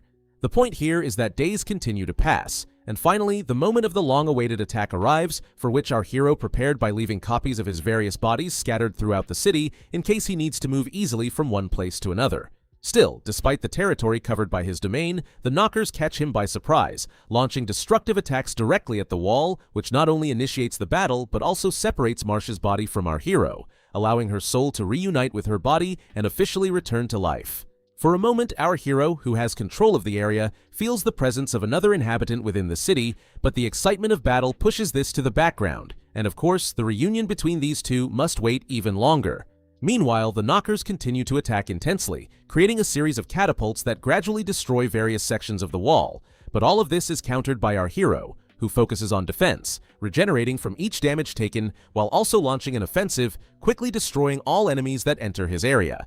This force leads many soldiers to become overconfident, thinking the situation is completely under control, but both Kajaku and we can see the reality, and how just minutes after the battle began, our hero starts to feel the true effects of all the overexertion he's had over the past weeks, barely able to stay on his feet. To make matters worse, Fushi realizes that many of the knockers he sent are loaded with a good dose of poison, which, upon falling into the main channels, begins to poison the water reaching the homes of the inhabitants, causing many to start collapsing from the poison, and of course, Fushi feels each moment of agony of every one of them firsthand. With this, the Immortals realize they can't maintain this course of battle, so they propose to defend the front area while our hero ensures to stop the poisoned knockers and prevent more civilians from falling. However, our hero is unable to set a limit there, and despite everyone's cooperation, he continues to bear a level of responsibility and stimuli that ultimately pushes him to his limit. And, of course, the inevitable happens. Just as a good number of knockers are about to infiltrate the castle, Fushi fades, leaving everyone to fend for themselves. However, our guys don't panic. Instead, they prepare to defend the fortress at all costs and preserve our hero's body as best they can. We see some fight scenes here and there, but the next thing we see is our hero waking up at dawn after about 8 hours, only to realize the massive number of deceased, including Ki, Hero, and Matar. Kajaku, who had been handling the castle's defense all this time, brings him up to speed on the situation, and now that he's back, Nika sends him with other soldiers to protect different areas. Otto shows our hero what happened during his absence, allowing us to see each of their roles in battle, especially how they died, which of course angers our hero, who leaves the castle ready to exterminate every knocker in his path. Here begins an incredible battle, where we can truly see why he spread his different forms throughout the city, as it greatly speeds up the process of formation and transformation, as well as moving from one place to another to avoid being killed. Despite that, we're talking about Fushi against absolutely all the knockers in the world, which of course leaves him with a lot of his own losses, meaning he is losing many of the bodies he still has left, as we remember that after the battle with the Swamp Knocker, he lost many of his main bodies, like Gugo and Perona. However, the stress makes him unaware that he's running out of options, so he also starts using the forms of Kai, Hero, and Matar, who are very useful in battle, allowing him to take the lead once again. Unfortunately, this doesn't last long, as the knockers are still intelligent creatures and come up with crazy strategies that even he couldn't foresee. But that's when things begin to spiral out of control. Whiskey, Heidi, and Matar appear before him, having returned from the dead. Fushi is confused, and while we know it's because they bound their souls to the earth using his powers, they skip the details, reminding him they are also immortal and just need him to keep creating and spreading copies of their bodies. He continues the battle, which gets increasingly complicated, not just with more knockers arriving, but also with the betrayal of the knocker inside Kajaku's arm, who leaks information to both sides, leaving many soldiers unsure if they can trust the young man with black hair. With this in mind, many other things start to go wrong, as the Immortals realize the true burden of never being able to die and losing many loved ones, like Meter with the princess, who ascends before anyone can intervene. Thus, it's impossible for anyone to be truly prepared for what that entails. And yes, it's hard for them, but for our Prota, things worsen as the battle drags on, making him wonder how much more suffering he must endure before finding the peace he longs for, genuinely contemplating the idea of wanting to disappear once and for all. If our boy falling into depression wasn't bad enough, Kajaku appears, trying to offer emotional support, but it backfires, as the knocker in his arm takes control, granting our Prota his desire to vanish, attacking him repeatedly and destroying each of his forms until it seemed like that would be the end for him. Kahaku watches in horror, unable to do anything, until March enters the scene, trying to stop the knocker with all her strength, telling our Prota not to fear, as she has finally arrived. Kahaku feels desperation, deciding to do what his ancestors avoided, cutting off his own arm to try to eliminate the knocker inside him. Unfortunately, that's not enough to kill it, so the creature escapes, leaving Kajaku with guilt and March frustrated, knowing that after all the time spent with our Prota without being able to talk to him, now that she had the chance, he had died. Or so it seems, as he only lost all his bodies, returning to his ball form. Clearly, under those circumstances, he can't do anything to continue the battle. Seeing soldiers throughout the castle fall without anyone to defend them, including one whose body was taken by Kajaku's knocker, Niccoli sacrifices his own life to give our Prota a body to inhabit. Still, Niccoli doesn't move on. He stays by his side with the spirits of everyone else, who, now that our Prota is in Nicole's body, can see them, begin to guide him to help him remember and take action once more. Here, Nicole reveals the truth, explaining how to bring back all the souls that remain on Earth, leading to the inevitable moment we all awaited, as our Prota brings back each of them in their own bodies, giving us an incredible reunion with Woo Woo, March, and Tonari. Our Prota realizes what it means for them to choose to stay with him instead of moving on, making this moment much more emotional. Now that they are all together, they begin to regain control of the city, while Kahasu goes after Atto to try to remove the knocker inside him. At first, he thinks about fighting, but then realizes that would kill the girl and he can't prolong the battle any further, so just like his predecessor, he offers his own body as a vessel. However, this time, Kajaku decides to completely distance himself from our Prota, offering his help whenever needed, but keeping his distance to avoid causing him more trouble. Fushi knows that with Kahaku, one of the most dangerous knockers he has faced is leaving, but he isn't willing to sacrifice another friend's life, so he lets him go, even knowing that sooner or later it will become a problem he must confront. Unfortunately, we see that Kahaku's sacrifice wasn't enough to save Atto, who ended up dying from his wounds. Meanwhile, Sagiki begins our Prota's work, along with Nikolai's ability to bring back all the soldiers and civilians who fell during the battle and wanted a second chance at life. With their help, the new army of immortals manages to eliminate all remaining knockers, ending the battle and marking the start of their victory. Once things return to normal, our Prota and his friends gather to celebrate in a happiness never seen before in this damn tearjerker series. March finally gets to act like a girl her age, taking a warm bath with Tonari, while Gugu and Fushi prepare lunch like they used to at the old drunkard's house. They all sit down to eat, and from the look on our Prota's face, we can tell this is what he had longed for. Gugu asks our Prota when he plans to return Nikolai's body, to which he clarifies that they will wait a bit longer until he has recovered all the forms he lost. The conversation continues, and this is where things start to get a bit murky, as Fushi questions each of them about their dreams and what they want to do in the future. Donneris responds that he would like to enjoy what remains of his life with a healthy, strong body.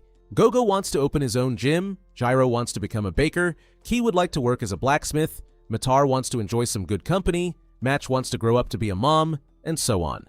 The detail is that as Fushi listens to their desires, he starts to think that none of his friends' aspirations can be achieved if the world continues to be terrorized by the knockers, so the most important thing to ensure everyone's happiness is for the world to enter a state of peace. This becomes clear when Match looks him in the eyes and asks him what his dream is, to which our Prota replies that his dream is for all his friends' dreams to come true, which sounds lovely and altruistic but carries more weight. To fulfill his goal, our Prota plans to stay in Renriel to gradually expand his domain until he covers the whole world and guarantees a future free of knockers. In response, Gugu mentions that he will stay by his side to protect him and help him with whatever he needs, but our Prota refuses, telling him that what he wants most is for him to become a free man and not remain tied to him. Fushi continues explaining that he needs to spread his roots throughout the world and has no idea how many years it will take or in what state he will be as he does so, since if just expanding through Renri pushed him to a mental limit, spreading across the world will likely leave his consciousness in such a fine and vulnerable state that he may not even be able to hold a simple conversation. Thus, what began as a celebratory lunch gradually turns into a farewell lunch, as Fushi explains that, unfortunately, this is goodbye, as he will stay to fulfill his dream of creating a safe world and hopes they will move on to live and fulfill their own dreams individually. Fushi clarifies that this will be temporary as he hopes to revive them all and bring them back together once he finishes spreading his roots, but he isn't sure how many decades or even centuries will pass until then, so he needs, first, to ensure they can live their lives to the fullest, and second, that once they bind their souls to the earth, he can revive them when the time comes. Upon mentioning this, Atto's spirit appears, indicating that she has already decided to stay tied to this world, waiting for our Prota to return to revive her, and it is up to each of them to decide what they want to do. Most understand his intentions and somewhat agree with his decision, except for March, who has no one else to cling to in this world and has been waiting all those years to see him again, only to be told she has to wait even longer. The little girl is frustrated, but at that moment the creator reappears, stopping time and giving our Prota the chance to leave and begin his new task, which all his friends understand as a temporary farewell, except for little March, who chooses to stay by his side, even if it means taking her own life and remaining as a spirit. On the other hand, we also see that the BNT are ready to move once again, but just then, Kahak springs into action, setting a trap, sacrificing himself, but taking out not only the high-ranking members of the sect, but also the knocker inside him, which is his final gift to our Prota, restoring the forms of some of his beloved ones. Thanks to this, Nicole also regains her body, and here begins Fushi's true work as he spreads his roots throughout the world while his friends live their lives as best they can. Some stay by his side, others try to explain the roots so people see them as something normal and everyday, Others enjoy life like never before. But in the end, each and every one of them died with the hope of reuniting very, very soon. Centuries pass before our hero wakes up again, finding himself in a modern world, free of Knuckles and seemingly peaceful, ready to see the fruits of his efforts, enjoy time with friends, and start a new adventure that, of course, isn't over. After spending centuries spreading his roots to keep the knockers away, we enter a completely modern era where the first thing we see is a group of students cleaning their schoolyard, and one of them, the biggest nerd, mentions a theory that says the roots around the city lead to a giant tree in the ancient city of Renreal, planted by a messenger of God to rid the world of evil. From the back, the chubby bully announces it's time for the typical speech from the vice president of the occult club.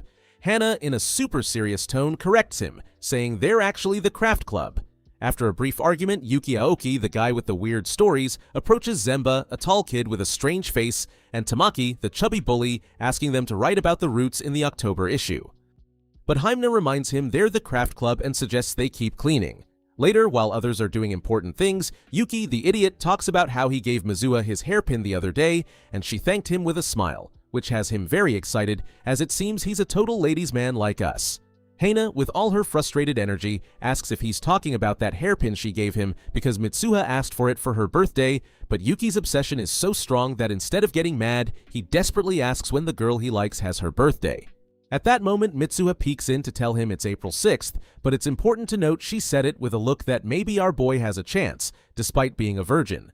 Meanwhile, Fushi, the protagonist we know from previous seasons, observes through the roots what the world has become and confesses he feels a lot of peace for achieving his goal. Back at school, Hana asks Mitsuha if she shouldn't be in the Naginata club, but she admits she's quit, and judging by the short-haired girl's reaction, it seems Mitsu has serious issues sticking with anything. But according to her, she got bored after giving it her all and hints that clubs have no right to complain since she met the goals. Suddenly, Zemba interrupts, asking what he should put in the next issue of the occult magazine. Then Yuki, who we'll treat as the protagonist until Fushi shows up, suggests referencing that the messenger of God still maintains world peace through the roots. Mizuha, with her prim attitude, asks if when they talk about peace, they mean a world where everyone is free and happy, to which Yuki, totally obsessed, replies yes, and even adds that happiness also means sharing a classroom with the person you like. Despite his obvious hints, the protagonist changes the subject to say that according to the stories, when the messenger of God ends the world's darkness, he will resurrect with his 11 disciples, meaning when the roots stop growing. Just as he finishes speaking, somewhere in the middle of nowhere, Fushi wakes up among the roots as a completely abandoned old man, but since he can become whatever he wants, he quickly returns to his best form. He then approaches a cliff to enjoy the beautiful view of the sea and, very excited, thinks about how eager he is to see the peaceful world he's forged, but sets that aside when he remembers he's still tied to the roots. Suddenly, the creator appears, saying that if he wants, he can cut the rope, which Fushi refuses, not wanting to lose his connection to the roots, but the creator informs him that at this point the roots are all over the world. Therefore, he cuts the rope himself and, as a reward, grants him the ability to reconnect whenever he wants. So, once the connection issue is resolved, the protagonist heads to the city to see how the world has evolved up close, but since he missed much of that process, he doesn't know he shouldn't just appear in the middle of the street, and as a result, he gets hit by a car. However, being immortal, he stands up a few seconds later to ask where the heck the horse that moves the vehicles is. Meanwhile, the driver approaches him to say that it's best to take him to a hospital. After confirming he's okay, the immortal spends most of the day marveling at all the world's progress. Excited, he decides to revive his friends, who, being part of the story, are scattered in the most remote places on the planet, and some in museums. The next day, Yuki, who measures the growth of the roots every morning, informs his friends that they have finally stopped growing and suggests they go on an expedition tomorrow to see if the legend is true. Hana, always bitter, refuses, saying they're not the occult club, but Mizuha, who just overheard the conversation, approaches to say she does want to go. In the afternoon, Mizu is about to enter her house when suddenly her grandpa from a truck greets her. However, when the girl tries to cross the street to talk to him, her mother, for some reason, grabs her hand and forces her to go inside. Despite the strange situation, Mitsuha doesn't think much of it and takes the chance to ask her mother if she can go out tomorrow. But the lady, acting like a kid taking pictures of everything, comments that Yu from the 15th floor is going to a ballet competition in Hana and maybe she should try it, to which Mizu refuses, reminding her she won first prize in that competition when she was 10. Then, the young girl, totally ignoring her mother, shows her a diploma she got last month, but the stupid old woman, instead of being interested, comments on their distinguished lineage and takes a photo for social media. Mitsu, for her part, informs that she quit the Naginata classes because she already won the tournament the other day, so she asks if she can take a break from all the activities, but she instantly regrets her words when she sees her mother's crazy face. The next day, Yuki and his group manage to follow the trail of the roots to the city's coast, where, very excited, he rubs it in their faces that he was right about the legend, as it leads straight to Renriel. On the other hand, our protagonist teleports to Nanana, having felt March's footsteps in that area, but immediately escapes when he sees his friend living the ideal life with a happy family. However, the moment he transforms into a fish to swim away through the sea, he panics, as he now doesn't know if his other friends are going through the same thing. After a long time of non-stop escaping, he reaches the shores of the city where Yuki lives, where Fushi, being foolish, bites the bait and gets caught by the young man, who, upon seeing the creature he pulled from the sea transform into a person, stops him to say he knows exactly who he is, and even takes a picture without asking. Fushi, very scared, dives back into the sea to escape, but when he sees the idiot Yuki drowning because he jumped in after him, he pulls him back to the surface to save him. The boy, for his part, pretends to be hurt so the protagonist will take him home, where, upon arrival, he introduces him to his grandpa, Kasumitsu, and his little sister, Aiko, who welcome him warmly for saving a family member's life. Once he feels comfortable, the protagonist, taking the form of a white wolf, asks if he can also host his friends. So, as soon as he gets a yes from the grandpa, he summons Hado and the horse Bonacoli. Kasumitsu, seeing the situation, closes the doors, saying no one must find out that Inmo, as they call the protagonist, lives with them. Then, Yuki promises with all his soul that he won't say a word. But on Monday, the idiot Moisey tells his group all about the Prota and his friends, but what stands out is that Mitsu feels nostalgic when he hears Hushi's nickname. Not thinking much of it, the group heads to rehearsal for the festival, where Mizuha injures her ankle. On the way home, the Prota stops her from a bridge, advising her not to ignore the pain, but when they lock eyes, they freeze. After the telenovela moment, the Prota approaches to check her arm, which annoys Mizuha, causing her to pull away violently. The Prota, understanding the situation, apologizes, saying he mistook her for someone he knows. That night at home, Aiko, who witnessed everything, asks Fushi who the girl was. He replies that he thinks she's a descendant of someone he knows and admits he's glad to see her well. The little girl, surprised, asks if he's old enough to have condescending friends.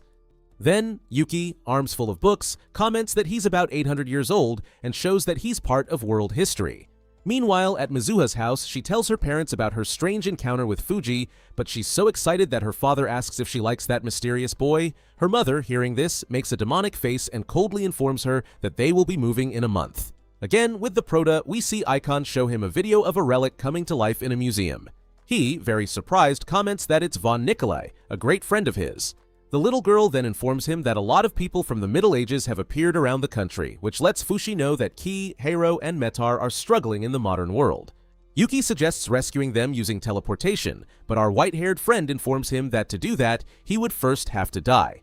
So, searching through comments, he discovers that the Tasty Peach Foundation has information to locate the medieval travelers. The grandfather, overhearing their plans, calls them to a meeting to say he has no space to host more people. The Prota, willing to do anything to rescue his friends, turns into a cute puppy to plead, even offering to build more rooms. Katsumitsu, unable to oppose his grandchildren, ends up agreeing to let everyone live in the house. A few days later, trusting a company they found in YouTube comments, the group waits at the airport for the Prota's friends to arrive. When they do, instead of being happy, Metal punches him for leaving them to fend for themselves in a world they don't understand. Bone suggests it's best to stay low-key. Then Gugu, who has a metal head, asks how the hell he should do that. He then thanks our Prota for bringing him back to life and asks where Marge is.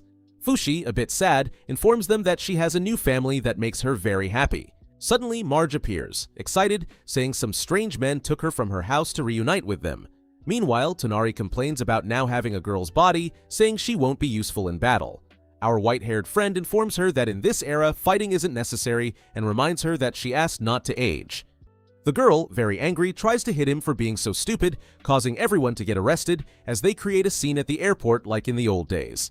Back home, the grandfather is startled when a giant bear destroys part of the property, but calms down after Fushi explains it's the group's pet helping with the expansion. Over the days, the Prota manages to build a much larger house, and everyone resumes their activities as before, while Yuki records everything, showcasing each of the Light Warrior's passions. However, what seems most troubling is that Heiro is very interested in the horse's teeth, and what he likes most is Lingar, Tonari's pet owl. During lunch, Ton asks Yuki why he's talking to himself all the time, to which he shows he's actually video calling his parents, who are excavating in the Katsuyama ruins. The next day, Yu, very excited, tries to tell his friends about the Light Warriors, but Hana interrupts to inform him that Mitsuha has been missing since the day before yesterday. Yuki, being an idiot, leaves saying he's going to look for her, while Hana heads to the changing rooms, recalling that the day Mitsu hurt her ankle, she asked if she'd cry if she died. Thus, the short-haired girl retraces all the places she walked with her friend, but can't help remembering when other girls suggested she distance herself from Mizuha, accusing her of being a slut who steals boyfriends. After hours of searching the city's most hidden spots, Hana ends up in a forest where she slips in the rain and loses her glasses. However, luckily for her, Fushi is nearby to help her find them, but leaves before she can correct her eyesight. Although the situation seems strange, the short-haired girl continues searching for her friend when she suddenly encounters Semba and Tamaki, who, worried, ask why the hell she has blood coming from her groin. But Hana downplays it as if it's an everyday thing and starts organizing a group search. Meanwhile, Yuki walks down the street where he last saw Mizuha. However, he ends up falling to the side of the road when a car blinds him with its lights. But instead of complaining, the young man is glad to now have a scar on his face. Suddenly, Fushi appears, saying he needs to go home since everyone is worried, explaining he found him by sensing his suffering. Yuki, hearing this, explains everything happening with Mizuha. The Prota quickly offers to search for her, as he noticed she had an ankle injury yesterday on the way home, which would help a lot in finding her. A few hours later, our immortal finds Mizu in her grandfather's house, but she doesn't recognize him since the Prota has transformed into a schoolgirl. What stands out is that Mizuha's stupid mother never thought she might be hiding at a relative's house. To confirm this, instead of being happy to find her daughter, the first thing she does is try to call the police to report her own father for kidnapping. Mizu quickly explains that things weren't like that. The woman, wanting to be the center of attention, admits she doesn't get along with the grandfather, manipulating her by saying she shouldn't do things that make her sad. Then she claims to be happy that her daughter has such good friends, and that's when Mizu confesses she's moving away. Hana, noticing the manipulation, hugs her from behind to encourage her to express her true feelings. The next day at school, Mizu tells Hana that her mother hasn't mentioned the move for some reason, so the movie suggests she keep expressing her wish not to move. That night, Mizu takes a long bath to avoid dealing with her annoying mom when suddenly, her mother approaches the door to tell her that after thinking about why she ran away, she's decided to cancel the move. When she gets out of the water, Mizu realizes she's lost the hair tie she shared with Hana, and coincidentally, her mother has one from her teenage years to give her. The next morning, Mizu apologizes to Hana for losing their friendship symbol, but Hana reassures her it's fine and even invites her to celebrate her not moving at the mall. After a day of shopping and eating, Mizu starts crying because no one has ever shown her so much affection, and Hana promises to do it more often. In the afternoon, despite having a great time, Mizu returns home feeling very sad, unable to stop thinking that people hate her for being perfect and that her mother sees her as a trophy, fulfilling goals she couldn't achieve herself. However, she also believes that her beauty and success come only from being young. That's why she confesses that for many years, she thought the best thing would be to end her life at 17. Thus, the girl tells us that visiting her grandfather started as a prank to have fun before leaving for the middle of nowhere, but when she sat down to share breakfast with him, she understood why her mother wanted to keep them apart. The first thing he asks is if she's ready to take on the Guardians, a family tradition, or rather a cult where she would be the 18th leader. Scared, Mizu confesses she visited without her mother's permission, but asks him to tell her more about the Guardians. Then, he reveals that the Guardians protect an immortal monster, but since he doesn't feel like explaining everything, he invites her to the library to read as much as she wants on the subject. Mizu discovers she's a descendant of Hayase, the first person dedicated to protecting the monster that could revive fallen allies, explaining why the protagonist felt he knew her. But that's not all. The books also clearly show a picture of Fushi, since the clueless protagonist didn't even bother to change his appearance to avoid being recognized. This discovery about her ancestors makes Mizu eager to make Fushi hers, even confessing that having a goal has made her life happier. However, everything falls apart when she finds out her mother's youth brooch is just one she bought at the mall. But that's the least of her problems, as that night Mizu wakes up confused in her hallway, and when she looks for her mother, she realizes that, apparently, her mother has killed her. So she runs terrified into the woods where the protagonist finds her and offers to help with her problems. Mizu, looking completely unhinged, tells him she wants them to be friends. Fushi agrees without hesitation, but then the idiot offers to take her to the police, which Mizu obviously refuses. So, after confessing she killed her mother, she begs him not to let others decide her fate. With little choice but to hide to avoid arrest, they end up at an abandoned house, where Mizu, knowing the protagonist can summon anything with his powers, starts asking for a bunch of unnecessary things. However, since he can only replicate things he's seen in person, he tells her she'll have to wait until he returns. Mizu, knowing she won't find a face mask at night, stops him, saying it's not necessary now, and asks him to stay by her side tonight because she's very scared. After having dinner, she lies down on the bed Fushi summoned for her, but instead of making room for him, she makes him sleep on the floor. Putting that aside, Mizuha asks if he cares for her just because she's Hayasi's descendant, and before the protagonist can answer, she asks him to tell her about the Guardian. He explains she was a kind woman who took care of him all the time and even gave him treats, but quickly changes the subject, saying that the fact there's a girl in the world feeling miserable keeps him from sleeping, and he asks her to go to sleep already. The next day, before leaving to find the things she asked for, he tells her he'll also try to revive her mother so she can return to her normal life. But Mizu, on her knees, begs him not to do that yet, as she could still go to jail for murder. We all know she doesn't want to revive her because living with that woman was hell. Meanwhile, Fushi's friends are fighting because Matar is spending money on horse racing. Then, Aiko, noticing that Marsh is upset about the situation, suggests going to the mall. The other girls, hearing the plan, say they want to go shopping too, but get discouraged for not having money. At that moment, the protagonist walks in, saying money isn't the issue since he can create as much as they want, but he gets scolded and told that generating it like that would lower its value. So he takes out his savings and divides it equally among those who want to go shopping. Meanwhile, Mizu decides to call her father to apologize, but he begs her to come back, as both he and her mother are waiting for her at home. Mizu, not understanding what's going on, rushes back to confirm it's true and realizes her mom is alive. But that's not all, as the woman also apologizes for lying about the hair tie and even gives her permission to skip her lessons. Although everything seems very strange, Mizu returns to the abandoned house to tell the protagonist about the situation, which surprises him since he saw her mother's corpse that night. However, he doesn't comment on it and goes back to Yuki's house, where during dinner, Marsh asks where Kajaku, the boy from Yanome, went, to which he replies that Bone didn't say anything about it. So he thinks maybe he chose to go somewhere else. A few days later, the protagonist meets Mizu at the abandoned house to try on the clothes he bought for her. However, he doesn't comment on it and goes back to Yuki's house, but can't stop thinking that his mother's body looked very real, and he thinks it would be best to take the girl to Bomb to see if she has a person's soul by her side. That's why he invites her to his house. That night, after everyone meets Mizuha, Bomb uses dinner to tell them they'll start normal lives, going to school and working. He shocks the Prota by secretly saying he'll attend the same school as Mizuha, since the lady chasing her will be safer that way. And what's creepy about this? Bomb can see ghosts, meaning something is impersonating Mizuha's mom. After processing this, our guy takes Bon aside to ask what the hell is impersonating Isumi, Mizuha's mother. Then, Bong mentions that the thing that stole her identity is a knocker. The Prota, quite shaken, insists that's impossible since the creator confirmed he exterminated them, and even tries to summon it. But Pong, noticing the entity doesn't show up, laughs and says that's called embarrassment, confirming he was wrong about the enemy's extinction. He then asks him to revive Izumi, as it's dangerous for Mizuha to live with an imposter, but when he tries, nothing happens. The ghost of the lady suggests it's best to let her daughter keep trusting the imposter, as if a knocker is preventing her from returning to her body, it means it has evolved and there must be others in the same situation. After all, the old lady taking photos wasn't as dumb as we thought. The next day, the Prota is placed in the same class as Mitsuha, as he's now ordered to protect her, but coming from the Middle Ages, he doesn't even know how to use a pen. He's also quite distracted since his white hair drives all the schoolgirls wild. During break, Mitsuha meets Hana on the school terrace to talk about dinner at Yuki's and how her mom has changed lately. The Prota, just arriving, hears Mitsuha is really happy with her new mom, so knowing the truth, he comments that she'd be very sad if she heard him. This makes the girl storm off angrily, while Hana tries to calm her down, and Bon appears next to the Prota to tell him he got a job as the school janitor. Later, Yuki excitedly introduces Fushi to his group, rubbing it in their faces that he was right about Fushi's existence all along. However, Tamaki asks him to prove he's really God's messenger, so our immortal shocks them by making a milkshake appear in his hand.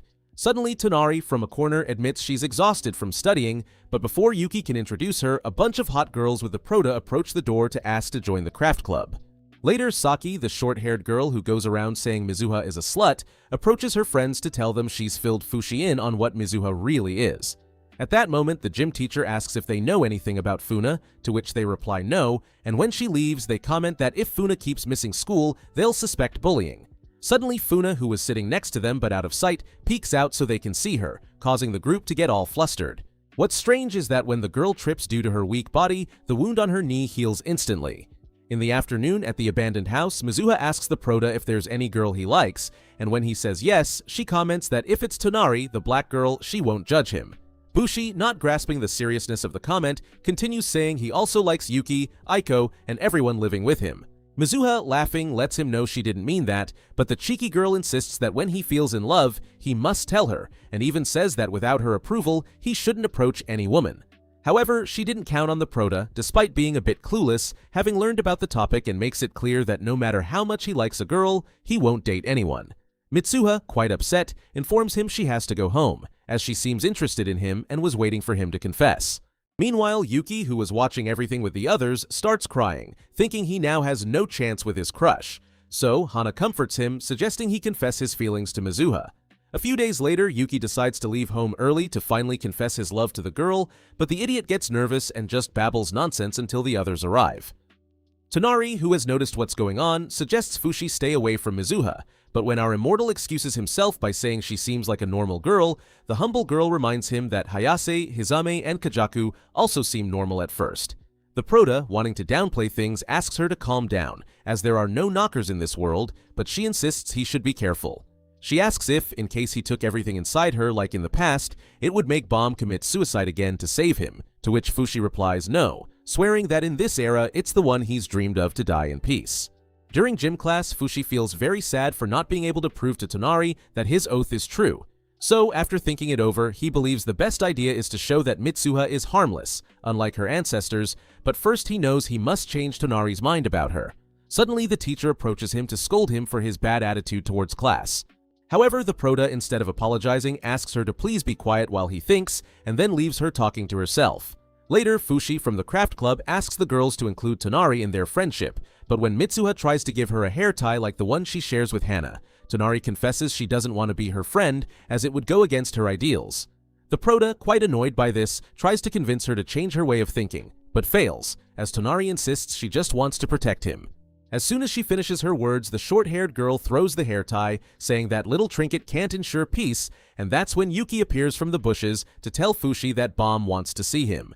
Upon reaching the meeting point, Bomb shows him a 10-year-old girl named Memori, whose body has been possessed by spirits like Isumi.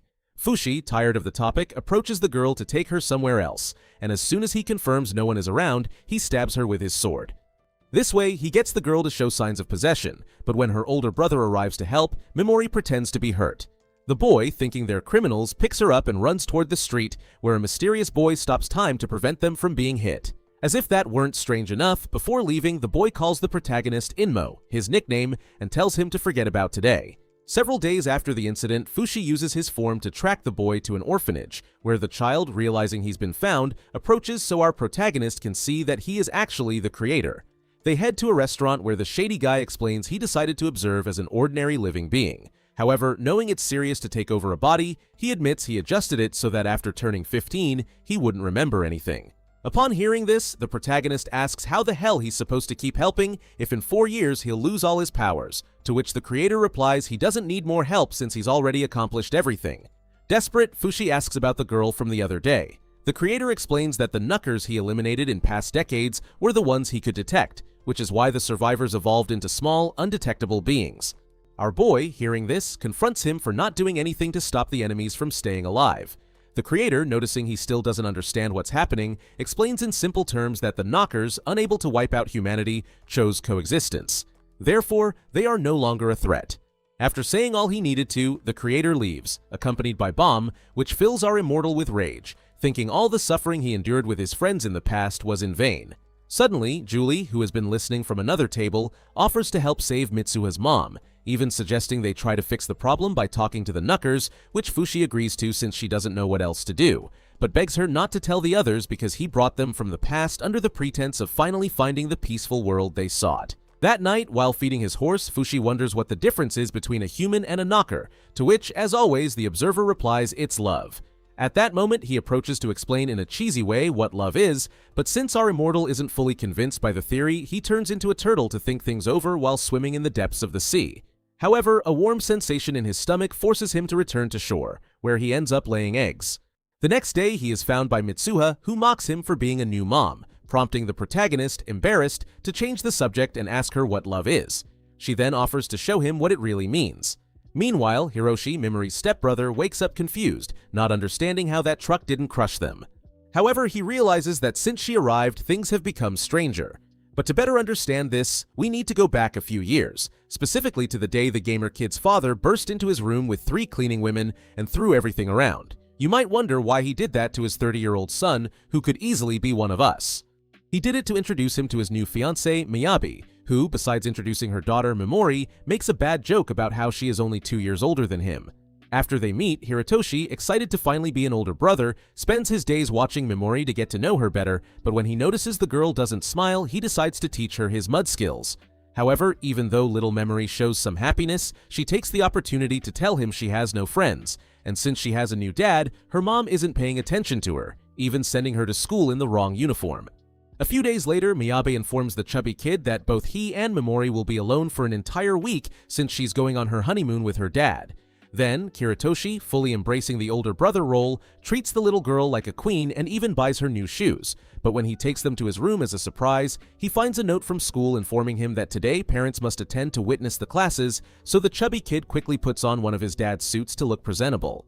However, upon arrival, he is told that Memori is not there. So, pretending to be her father, he starts searching for her throughout the building, and that's when he sees the little girl falling from the 2nd floor. What shocks him most about the situation is that despite seeing a lot of blood, the little girl gets up as if nothing happened, but now she has a completely different attitude.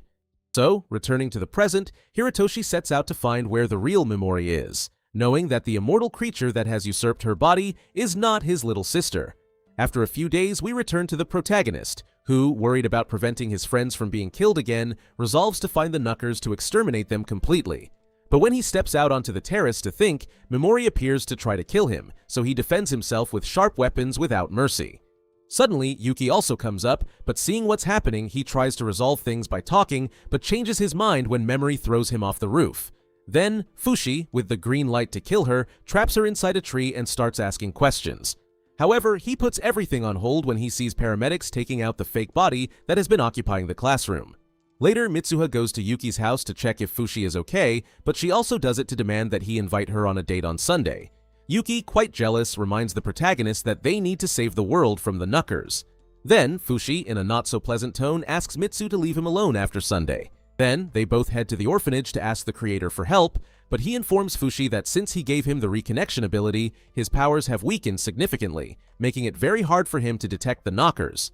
Suddenly, they are interrupted by Sumika, who introduces herself as the big sister of all the orphans, but also as the legal guardian of Satoru, the boy whose body the creator has stolen. Therefore, Yuki tries to befriend her to avoid raising suspicions, or maybe just because he's a teenager desperate for female contact. Whatever the case, they don't exchange many words as Bomb enters saying they should talk elsewhere. The four head to a food place where the guy with the weird hairstyle says Memori's spirit asked not to kill the Knocker using her body. Fushi refuses to let his guard down as the Knocker mentions someone would be happy to see him. So he suggests Nexon and Fem keep an eye on the enemy. The ghosts agree easily, but Isumi comments that if the Knocker possessing Memori discovers them, it will fight no matter where it is. So she suggests they first kill a weak enemy to see how vulnerable they are, which the protagonist immediately dismisses, saying these new Knockers seem immortal. But Isumi insists on her idea.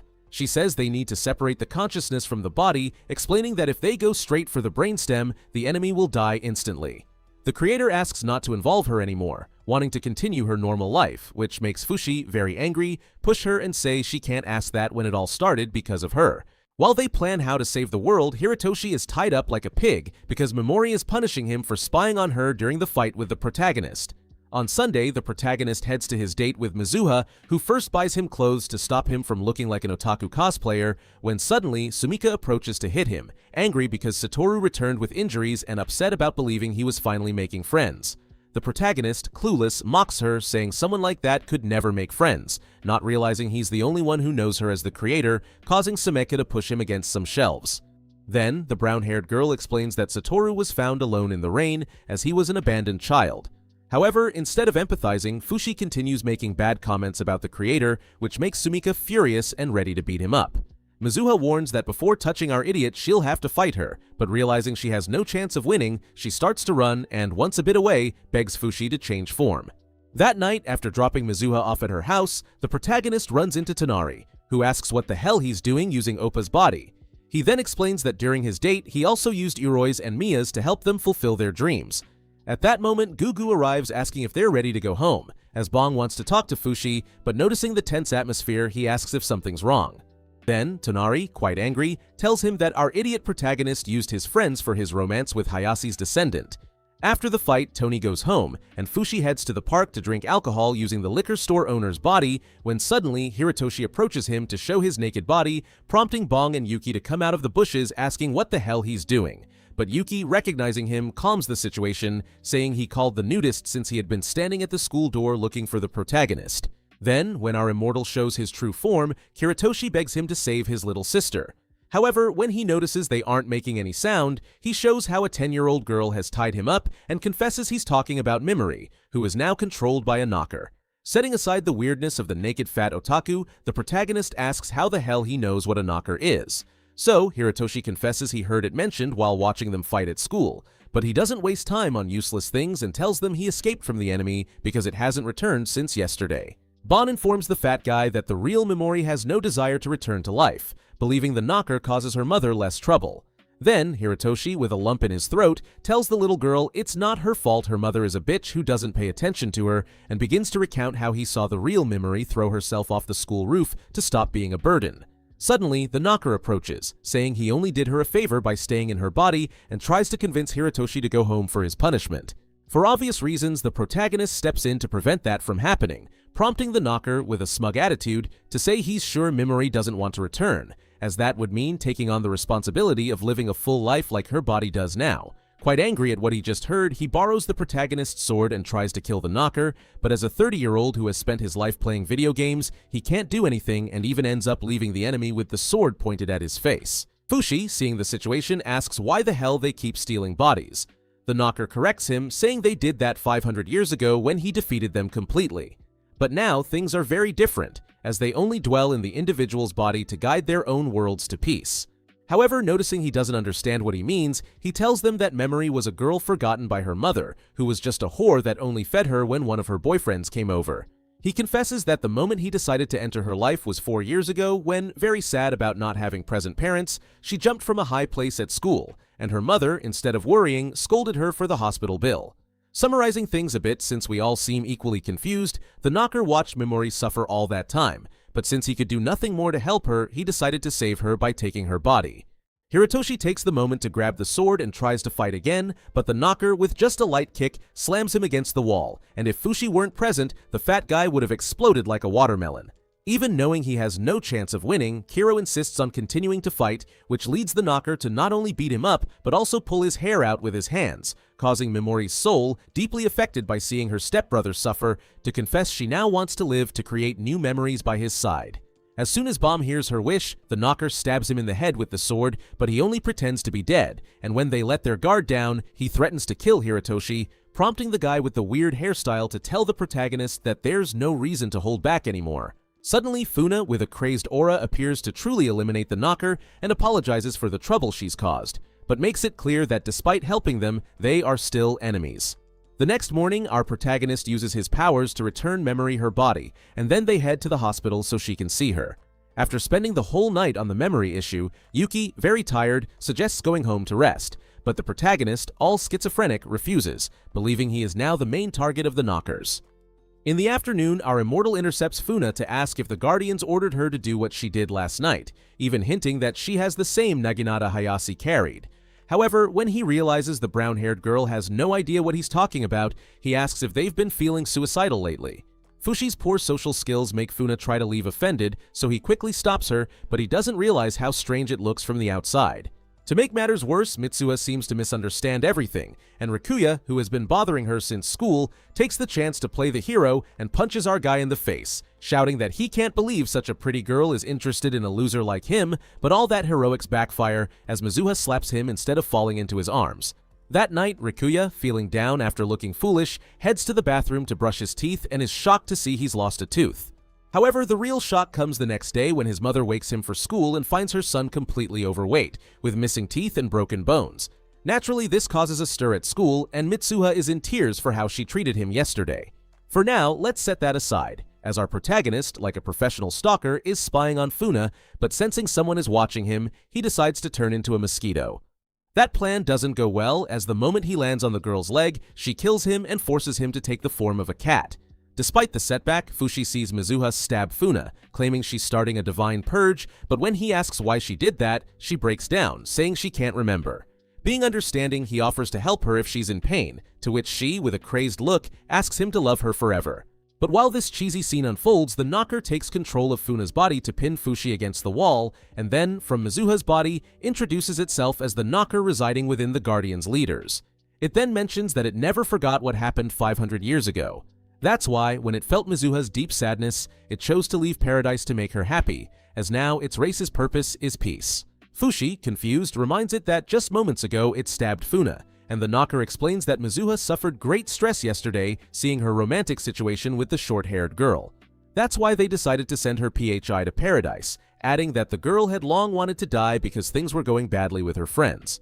Despite the pretty picture painted, the protagonist sums it up by saying that now, instead of causing chaos, they prey on sad children to try to kill him, but the knocker corrects him, saying that, in this era, they just want to live by his side. Our immortal, rejecting that possibility, finds it disgusting to coexist with the knockers.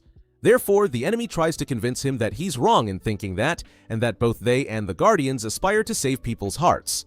After its words, the knocker tries to hug Fushi, but when he pushes her away, she regains control of Mizuha's body, who, in tears, begs him to love her, which, of course, our guy doesn't do, and he leaves, scared and wondering what the hell he should do. Suddenly, he bumps into Tonari, who takes the chance to apologize for how she reacted the other day and even tries to find out why he hasn't gone home, but the protagonist just thanks her for never leaving him alone and continues on his way without telling her anything. As night falls, the knocker posing as Izumi decides to search for Mizuha, who hasn't returned home, but when she finds her crying in the rain, they are intercepted by our immortal, who informs them that it's time to stop pretending to be human.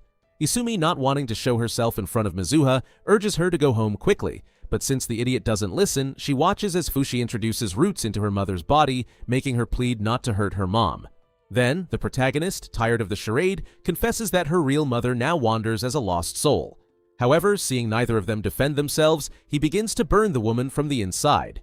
Mizuha, in tears, begs him not to take her new mother away, as, unlike the original, this one motivates her to be a better person and doesn't force her to live a life she couldn't. The protagonist, moved by her words, decides to abandon his goal and apologizes to Bond for not being able to finish off the knocker. The next morning, our immortal meets again with the creator, who apparently couldn't maintain his stance of not getting involved, to ask him to identify a knocker among the people, and as soon as he points it out, he tries to eliminate it. Bomb, seeing the situation, rushes to calm him down, knowing he's just angry, and that's when Yuki, from behind, suggests looking for the leader of the knockers, which he instantly dismisses. That night, the four head to their usual restaurant, as Fem and Nixon have returned to tell them that while following Memori, they discovered a secret place where a cult of knockers meets, led by Mizuha. For that reason, Izumi had asked them not to say anything about it, but since the knocker controlling Mizuha revealed itself to Fushi, the lady has decided it's time to put an end to it. Yuki, upon hearing all this, confesses that he never thought the last boss would be inside Mitsuha, so he asks our immortal to be his hero, as he has the power to take that place. But Izumi, quite hurt from being replaced, comments that since her daughter chose to coexist with a knocker, she no longer wishes to save her. Fushi, on his part, changes the subject to ask if she knew Mizuha wanted to take her own life. Then, the lady confesses that she found out at the same time as he did, and quite distressed admits she was wrong in her upbringing, but attributes it all to her being a very stubborn child who didn't know how to open her heart. What also greatly affected her personality was that her father, obsessed with the cult, forced and even mistreated her to study everything about Hayase, as the little man was very sure she would give birth to the new leader, and apparently he was right. However, Izumi distanced herself from the cult when her crazy father tried to arrange her marriage to Chamihiko during her mother's funeral, a fat guy who got perverted when the old fool talked about having kids. Over the years, she had Mizuha, with whom her husband is now, but felt like a failure when he confessed to being a guardian of the cult, which made Izumi, quite frustrated, start wishing to die. That's why Mizuha, as a little girl, asked her what she should do to feel better, and since then, the little one began to excel in everything her mother wanted. But it backfired badly, as shortly after, Izumi was diagnosed with stress-induced memory loss, which explains why she took photos of everything that happened, and you fools criticized her for being a ridiculous old lady. Once she finishes recounting how things went, Izumi asks them to delete all records of her life from her computer and leaves, saying it's time to rest in paradise. A few days later, Pushy is spying on Mitsuha at school transformed into a bird when he suddenly sees the girl cut her hand with a piece of glass. But being too scared, instead of doing something, he just watches as Fuma helps her pretend it hurt.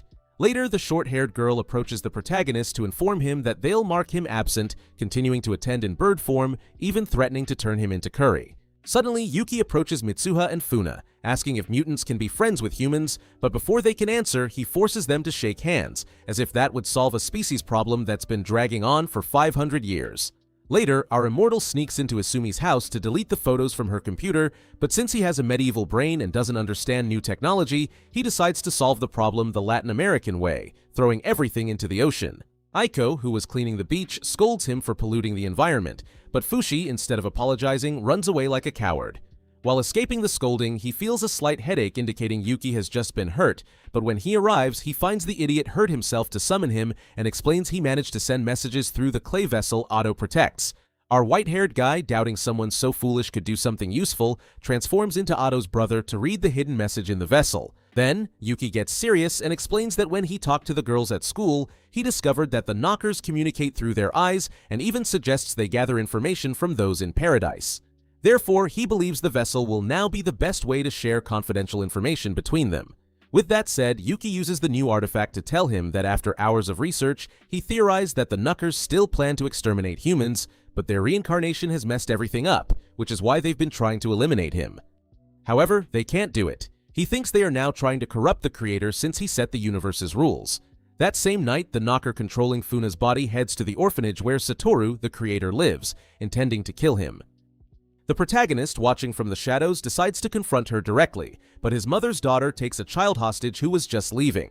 Thanks to this, the knocker reaches Satoru's room, but just as she's about to kill him, the creator freezes her in midair with just a glance and turns her weapon into a bird. Then he transforms her into a flower and finally extracts the knocker core to burn it alive. After the danger has passed, Fushi runs in asking where the hell Funa is. Then, Satoru tells him he has eliminated that knocker and calls him an idiot for being tricked by a child. As it turns out, the little one Funa took hostage was actually a knocker trying to knock him out with poison. After the commotion, Fushi takes him outside to explain that the knocker's new modus operandi is to permanently steal people's bodies. But the creator, thinking he's a hypocrite, asks if the owner of the body he's using gave him permission. He then explains that to achieve the total extermination of the Knuckers, he will need another 500 years. Therefore, he suggests enjoying his friends and leaves, asking not to be involved in the matter anymore.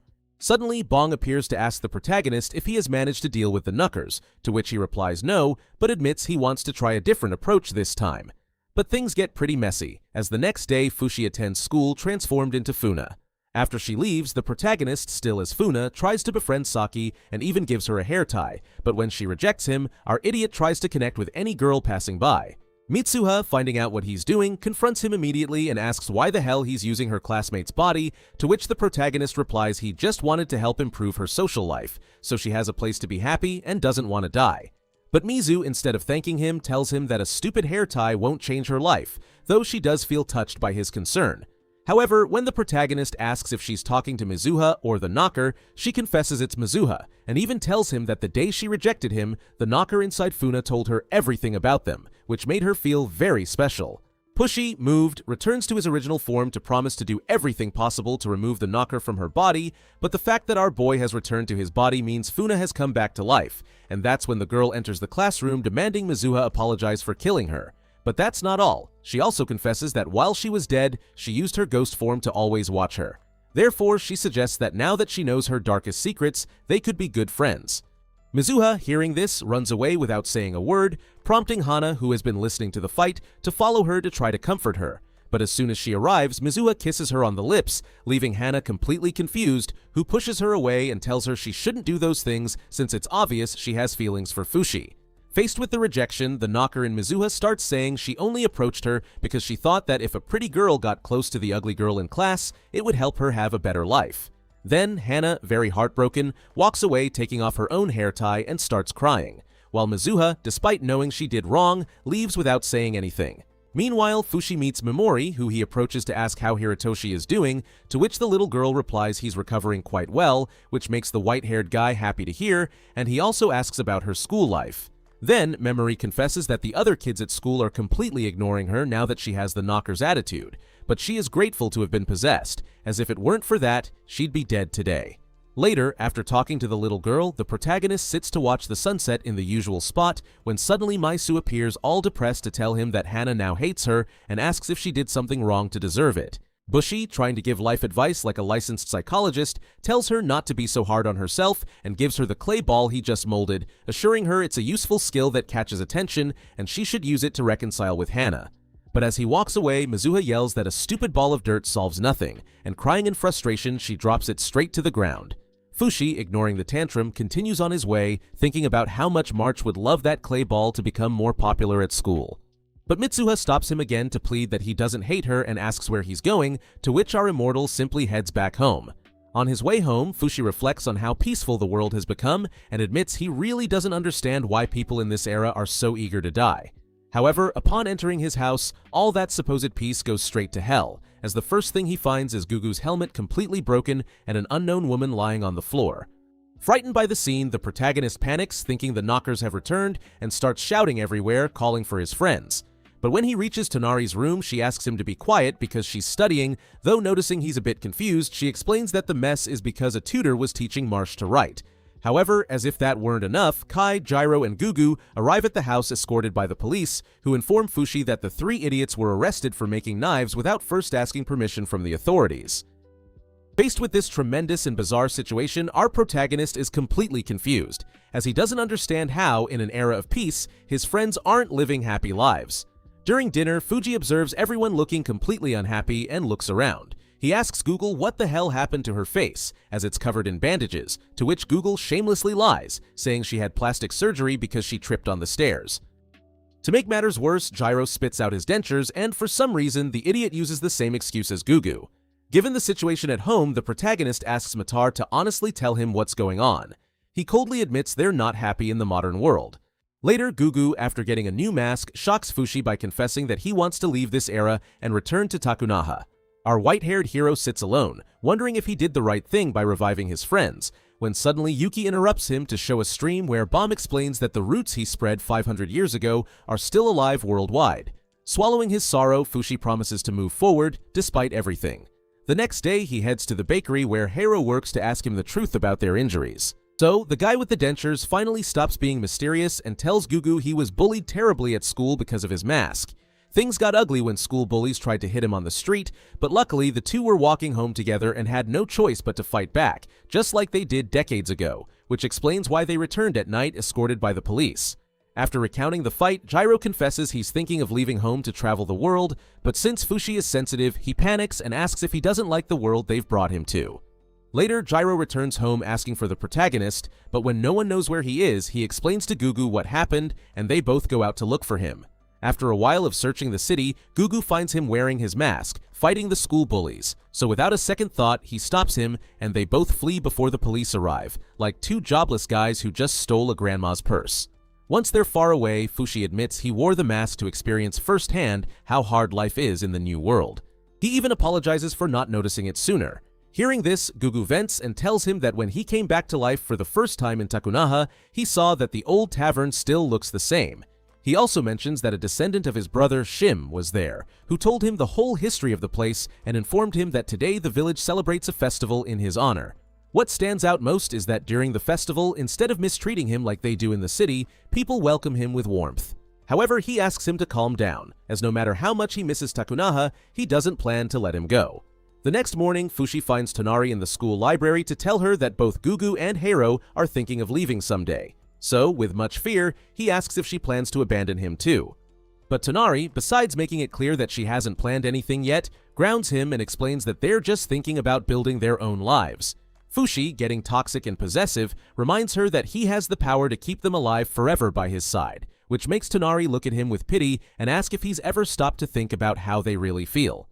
On the way home, Fushi sees his friends working hard at their jobs, and when he arrives, he sees March and Hado have finally learned to use chopsticks.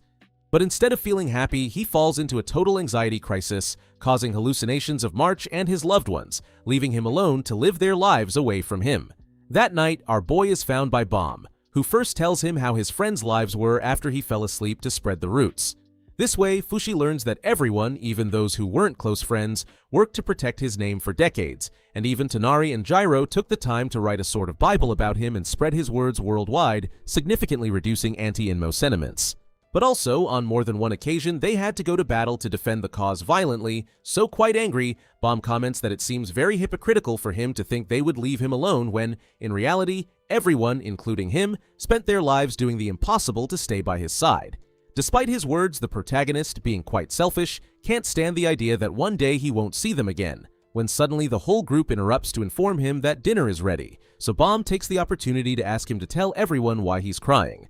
Hearing his reasons, Meter asks if he's asking for permission to revive him for eternity, but just then, Yuka interrupts asking for help from inside, which Fushi uses to escape and ends up on the beach, where, while helping baby turtles reach the sea, he begins to understand how his friends feel. The next day, the protagonist goes to school with a totally different hairstyle and attitude, spending more time enjoying the good moments, and even accompanies Grandpa Kasumitsu to do the shopping. But the most surprising thing is that one of those nights, Fushi gives Gugu a plane ticket directly to Takunaha, but when the blonde starts to suspect where he got it, our boy confesses he worked for weeks while everyone thought he was sleeping. When spring arrives, the group celebrates Gyro's graduation, and Yuki's friends take advantage of the vacation to finally meet all those people he talked about in the crafting club. However, what worries Yuki the most is that, for months, there's been no news of Mizuha, although honestly, I don't know how healthy it would be for her to return, as we can see how, while Fushi says goodbye to Gugu at the airport, she is at home sewing one of the clones the protagonist leaves around. Once the vacation ends, March excitedly attends her first day of preschool, but her happiness lasts 2 seconds as other kids start bullying her, saying her headpiece looks like trash, causing the poor 500-year-old girl to cry, wishing to be home with her friends. On the other hand, the rest of the group heads to school, but as soon as they enter, a young man asks if they know about Mizuha, since her name doesn't appear on the 3rd grade student list. Yuki, hearing this, is shocked because she still has a crush on her, as it seems that the fact she tried to seduce his friend didn't affect him at all. For this reason, the group rushes to find the teacher to ask what happened to Mizuha, and that's how they discover that the girl has transferred schools. In the evening, Yuki, Fushi, and Hana head to Mizuha's with the intention of talking to her. However, they find neither her parents, which seems very strange to our protagonist since he watched over her all vacation and never saw them move. Meanwhile, March, just out of her first day of preschool, bursts into tears in Bomb's arms. But, luckily for her, Memory, who was unfairly coming out behind her, recognizes her name, and just for that, invites her to play. At bedtime, Fushi and Yuki spend the whole night making a photo album to give to Mizuha, but since they still don't know where she is, our immortal decides to leave it in her mailbox. In the evening, Mizuha's father intercepts Yuki to return the album, as he considers it a dark past, and asks the whole group to stop looking for her since she will never come back. However, our group doesn't sit idly by, and by investigating thoroughly, they manage to reach the sewer tunnel, where Julie and her geek friends use a Ouija board to find out the right path. This way, the oddballs manage to find the entrance to a bunker, but the protagonist asks them to leave him alone from now on, as the fact that a giant knocker is watching the entrance doesn't inspire confidence. Once inside, Fushi realizes that the crazy family is locked in the bunker celebrating Mizuha's birthday, but when he receives the photo album, her mother comments that, in reality, she loves IMMO. Fushi decides to cut to the chase and confronts the knocker controlling Mizuha's body, accusing it of keeping her trapped in that awful place. With tension in the air, he looks Mizuha in the eyes and asks if she truly wants the real Fushi, reminding her that he's just borrowing the body of someone he met in the past, and that this isn't his true form. He also tries to show her how the knocker inside her has erased all her sweet memories with her mother, but Mizuha, switching to a villainous telenovela mode, coldly replies that she knows exactly what peace means. Then, she proves it by capturing Yuki and the others to force them to celebrate her birthday. While this happens, the knockers play dirty and take control of one of Fushi's empty bodies, using it like a zombie that all the students mistake for the real protagonist. Luckily, Tonari isn't fooled. She immediately realizes it's an imposter and disintegrates it with an explosive arrow. The teacher, thinking she's become a terrorist, tries to stop her, but at that moment, the fake Fushi regenerates its body, causing everyone to faint. The knocker in Mizuha's body realizes Fushi knows what's going on, so it comments that the plan to spread peace has begun, telling her that its clone has infected the school's water with knockers, as that was the only way to take control of everyone. As soon as it finishes speaking, it orders the group to be locked inside horrible cages made entirely of knockers, and as if in a Saw movie, it pulls out a medieval TV to show them the school's cameras, since the deranged one plans to release them as the zombie turns innocents into its pawns. Suddenly, Mizuha's father, who apparently can't stand seeing the monster his daughter has become, shoots himself and falls straight into a huge hole filled with knockers. But seconds later, the protagonist, now resembling one of his old friends, emerges from the hole with the man in his arms and asks his friends to enter the structure holding him. Isumi, overwhelmed by an anxiety attack, tries to help her husband, saying she loves him too much to let him go, but the poor thing falls into the void. Seeing this, Mitsuha tries to jump after her mother, but Hana and the others grab her hand tightly, refusing to let go. At the school, Tonari tries to escape from the enemy as she's almost out of arrows when suddenly it tries to infect her with blood, but she's saved by Aiko, who informs her that she's found raincoats and arrows. After such a save, they both continue fleeing from the knocker, guiding them to a fire trap set by Saki's group, the girl who always talks badly about Mizu. But unfortunately, it does no good, as the emergency sprinklers prevent them from being consumed by flames. Back in the bunker, Mizuha's feelings begin to take control of her body, and she tries to reach out for her friends to help her. However, the knocker completely deforms her arm, causing her to let go and fall into the void. Thus, Mitsuha's body ends up lying next to her mother. Then, Isumi's soul rises to tell her daughter it's time to go home. Upon hearing the gates of paradise, Hana and her father welcome them with open arms at home. And here comes the strangest reunion in history, as all of Mizuha's ancestors, including Hayase and Kajaku, surround her to congratulate her, saying she did great. All this while she holds a newborn baby in her arms, which, if we're talking descendants, should be her child. Back to harsh reality, Push appears next to Mizuha's body and, asking if she really wants to stay in that moment, takes her to the surface, where Mizuha's father, possessed by a knocker, points a gun at her, asking her to leave the body where it was. The protagonist, completely ignoring his words, covers the hole to start walking toward the exit, prompting the knocker now controlling Mizuha's father to shoot him at point-blank range. Fushi, knowing his current body can't take it anymore, looks at Yuki and hands Mizuha to him, saying he fully trusts him. Immediately, his white-haired form begins to disappear, so he transforms into juice, asking his friends to leave as soon as possible. The scared kids try to escape the bunker using the elevator, but they're cornered by a giant knocker. Then, Pushi, taking charge, uses his roots to lend them a hand. Meanwhile, at the school, the enemy gets back up, ready to keep fighting, so Tonari, refusing to lose to a disgusting knocker, tells her friends to follow her, as she has an idea. She locks herself in the science lab where Tonari makes some kind of bombs to buy time since apparently Aiko has another plan, but first she needs to get to the rooftop. With that said, Tonari causes as much damage as she can with her arrows, and once the rest of the group has left the lab, she starts running down the hallway until, without realizing it, she trips over the body of an unconscious student. Totally resigned, Tonari starts asking the protagonist for help as she noticed his roots are all over the school. Then, from the bunker, he summons the metal sphere they used in Renreal. Meanwhile, in the bunker, the knocker controlling Mizuha's father's body continues to kill the containers one by one, but when it runs out of bullets, the cheeky one tells him the situation isn't funny if he doesn't even try to defend himself. Once this is said, the guy controls the giant knuckles to keep attacking, but this time, Fushi, knowing they can hurt him, dodges the blows and makes it clear that he won't fight because he's lost interest. Then, while continuing to evade the attacks, he asks the knocker what that paradise he used to live in was like, but before it can answer, it creates a microenvironment for him to remember how his life was before being possessed. On the other hand, Tonari manages to trap the enemy in the trap Aiko built with the rest of the group. However, it was all in vain, as the knocker, despite being burned to the bone, stands up to keep fighting. But luckily for them, Metal, Gyro, and Kai show up just in time to help, as while all this was happening, Tonari's owl, Lingard, warned them about the situation. Meanwhile, Yuki's group manages to escape the sewers, but they encounter an army of knockers, so Hirotoshi, who just arrived with Bomb, prepares to defend them with his sword. At the school, the resurrected friends of the protagonist take care of subduing the enemy. However, just when they thought it was all over, Tonari reveals herself, showing that she is also possessed by a knocker. All this makes things worse than the Latam economy to the point where Gyro, Metar, and Kai are forced to fight against their friend. But that's what they thought, until they were trapped in a metal sphere. They got really mad thinking Fushi mistook them for knockers, but it was all the creator's doing, who, after stopping time, went to the rooftop to ask the knockers if he should kill them. At the tunnel exit, Mizuha regains consciousness and insists she wants to stay and do her job as leader of the Guardians. Then, Bon begs him to hurry and order the knockers to stop, as they've made a mess of the school invasion. Meanwhile, Yuki and Hana intervene, asking him to stay in the modern world so they can keep hanging out as friends. This makes Mitsuha, with a crazy look, ask if she can really trust them. To confirm, Mizuha offers Hana a glass of water, but Yuki, knowing it's tainted, chugs the whole glass like it's soda. Then, pretending to be crazy, the boy tells his friends it's time to go home and tries to talk to the knocker controlling Mizuha. Despite the enemy's attempts to act confused, he tells him he knows it's not the real Mizuha since she's right-handed. This makes the imposter knocker flee towards the sewers, while Yuki, losing consciousness from the water, says he still believes Fushi will return the real Mizuha to her original body so they can all reach an agreement for peace. Bomb, hearing this, tells him he's a hopeless optimist and wonders what the real Mizuha would think if she were there. He replies she might actually laugh at him if she wanted to.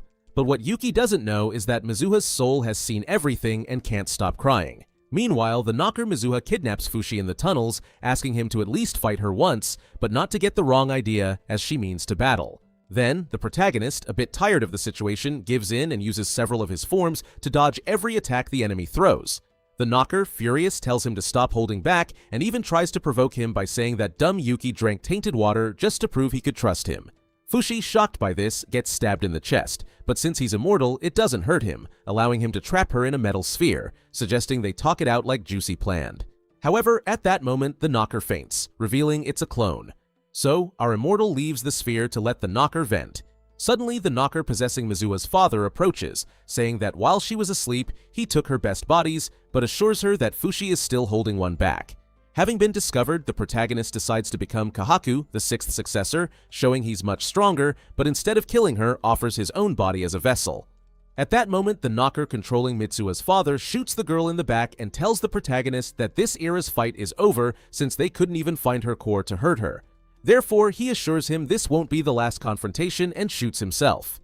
After everything is over, our boy reunites with Bomb, who, besides being happy, tells him things got ugly at school too, so he quickly teleports to check on his friends and meets the creator, who tells him he stopped the Knuckles without killing them, just as he asked. Happy about that, Fushi asks where Tonari is. Then, the knocker who took his body laughs and says she's dead. But it turns out it was all a joke, as after seeing the protagonist's dumb face, she confesses that Satoru somehow had the power to revive her. That night, everyone, including the former knockers, gathers for dinner at Yuki's house. However, Hana, feeling nostalgic, wishes Mizuha were there to join the party, and just then, Mizuha appears with her family, thanks to Fushi using his powers to revive them. After Mitsu joins the dinner, Fushi remembers Yuki had drunk water with knockers, so he asks Satoru to take it away immediately. But to everyone's surprise, Yuki himself refuses, saying he wants to learn to coexist with the enemy. The next day at school, Funa and Izaki ask the craft club for help, as they suspect they're responsible for yesterday's disturbances and could be arrested. So, the next morning, the boys come up with a story that the culprit is a Fushi fan who came to school disguised as him to meet him, but since he didn't find him, he decided to spike the water, which honestly sounds unbelievable. That's why I hope they all go to jail for being so useless at lying. And as we expected, the teacher didn't believe anyone, but after a week, our immortal tells us that thanks to Bomb's influence, no one was arrested. So, as soon as they leave class, they gather at a restaurant where, besides eating like pigs, they spend the whole day planning an alibi. Later, the group visits Michi, Sumika's younger sister, who is now completely fused and a knocker in a hemocratic state, a type that can coexist with humans. The little girl shares that in her knocker life, she also went down to fight in Renreal, but since she was too weak, she was eliminated immediately and returned to Paradise, where the knocker leader told them she'd never be hurt again if she became small. She also mentions that this guy always said they should seek coexistence with humans. However, she never revealed the true goal after achieving that. After speaking the truth, Michi confesses her only wish is to keep living alongside Sumika and swears she has no desire to continue the knocker cause. Then, Yuki, still determined to achieve peace between both races, asks her to please let her help with her cause. That night, Satoru offers Fushi the chance to transfer all his divine powers so that everyone, including the knockers, can be his. Our white-haired hero seems quite unsure about the proposal and asks if having that supreme power will allow him to bring back those who have passed on. But Satoru clarifies that not even he can interfere with the fate of those who have gone to Paradise, though he still encourages him to try. But the moment Fushi tries to grab the creator's mystical sphere, all the energy makes him faint immediately, leading him to comment that it's still too soon to inherit his powers. The next morning, the protagonist wakes up quite scared and seeks refuge in Gugu's arms, who has just returned ready to fight the knockers, but the confused fool miscalculated the dates. Later, Fushi gathers everyone to tell them about the creator's offer, but also confesses he's very afraid of becoming a divine being. So, his friends encourage him to accept without fear, as they'll always be by his side. But the most surprised is Yuki, who smiles and tells him not to give up, since he still has a duty to be there for him when his life ends in about 60 years.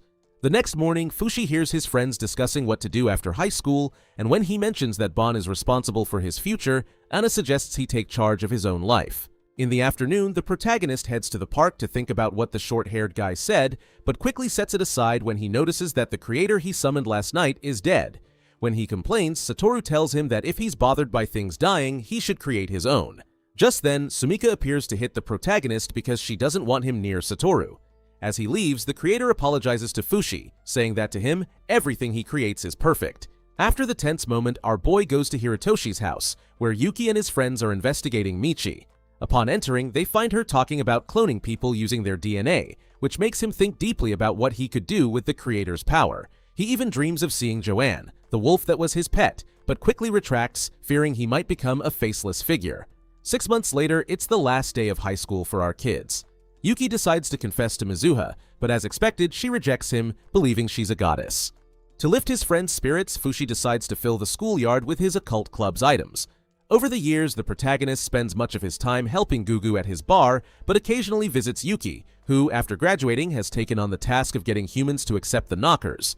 However, she's now very worried because people watching her videos think everything is fake, and she desperately wants to connect with the knocker inside her.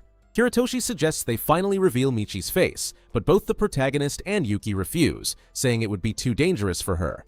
Despite being told no, as soon as Michi arrives, the chubby boy shares the idea, and she excitedly agrees to show the world the truth. What they didn't know is that her sister, Sumika, who followed her to give her some keys, overheard everything and now knows she's a knocker. Realizing this, Michi rushes to catch up with her to explain, but Sumika, very angry, doesn't give her a chance. However, that doesn't last long, as when a thunderclap explodes, Sumika, startled, hugs her little sister and accepts her as she is. Thanks to this, Michi feels even more motivated to reveal her true identity online, and she receives a lot of positive comments. But she's also rejected by her friends at school and even harassed by some influencers on the street.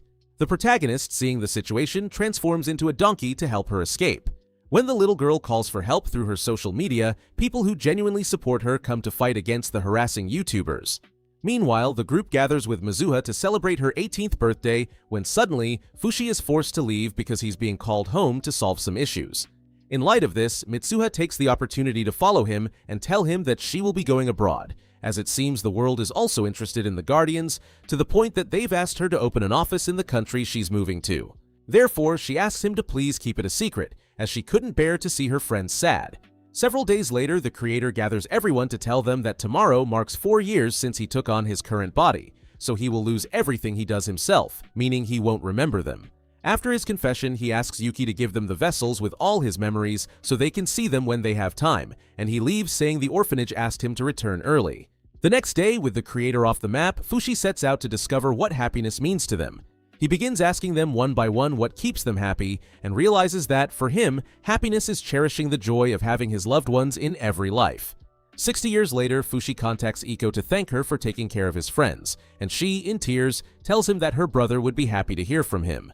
And then we see Yuki's funeral taking place, who dedicated her life to researching the knockers and even created a cream to prevent them from taking over human bodies, achieving her idea of coexisting peacefully without the need for violence. With Yuki's passing, the house they lived in is left entirely to them, but the protagonist decides not to stay and informs his friends that it's time to leave. Well, guys, that's all for today's video, an epic summary that I hope you enjoyed. If so, you can support me with a like, don't forget to subscribe and hit the bell so YouTube notifies you every time I upload a new video. By the way, don't forget to follow me on all my social media, Instagram to reach 10,000 followers, Twitter to see what I post there, and Twitch, where I'm live every day talking about anime, watching series, and much more. And, well, without anything else to say, I'm Kiddo, and I'll see you. Until next time,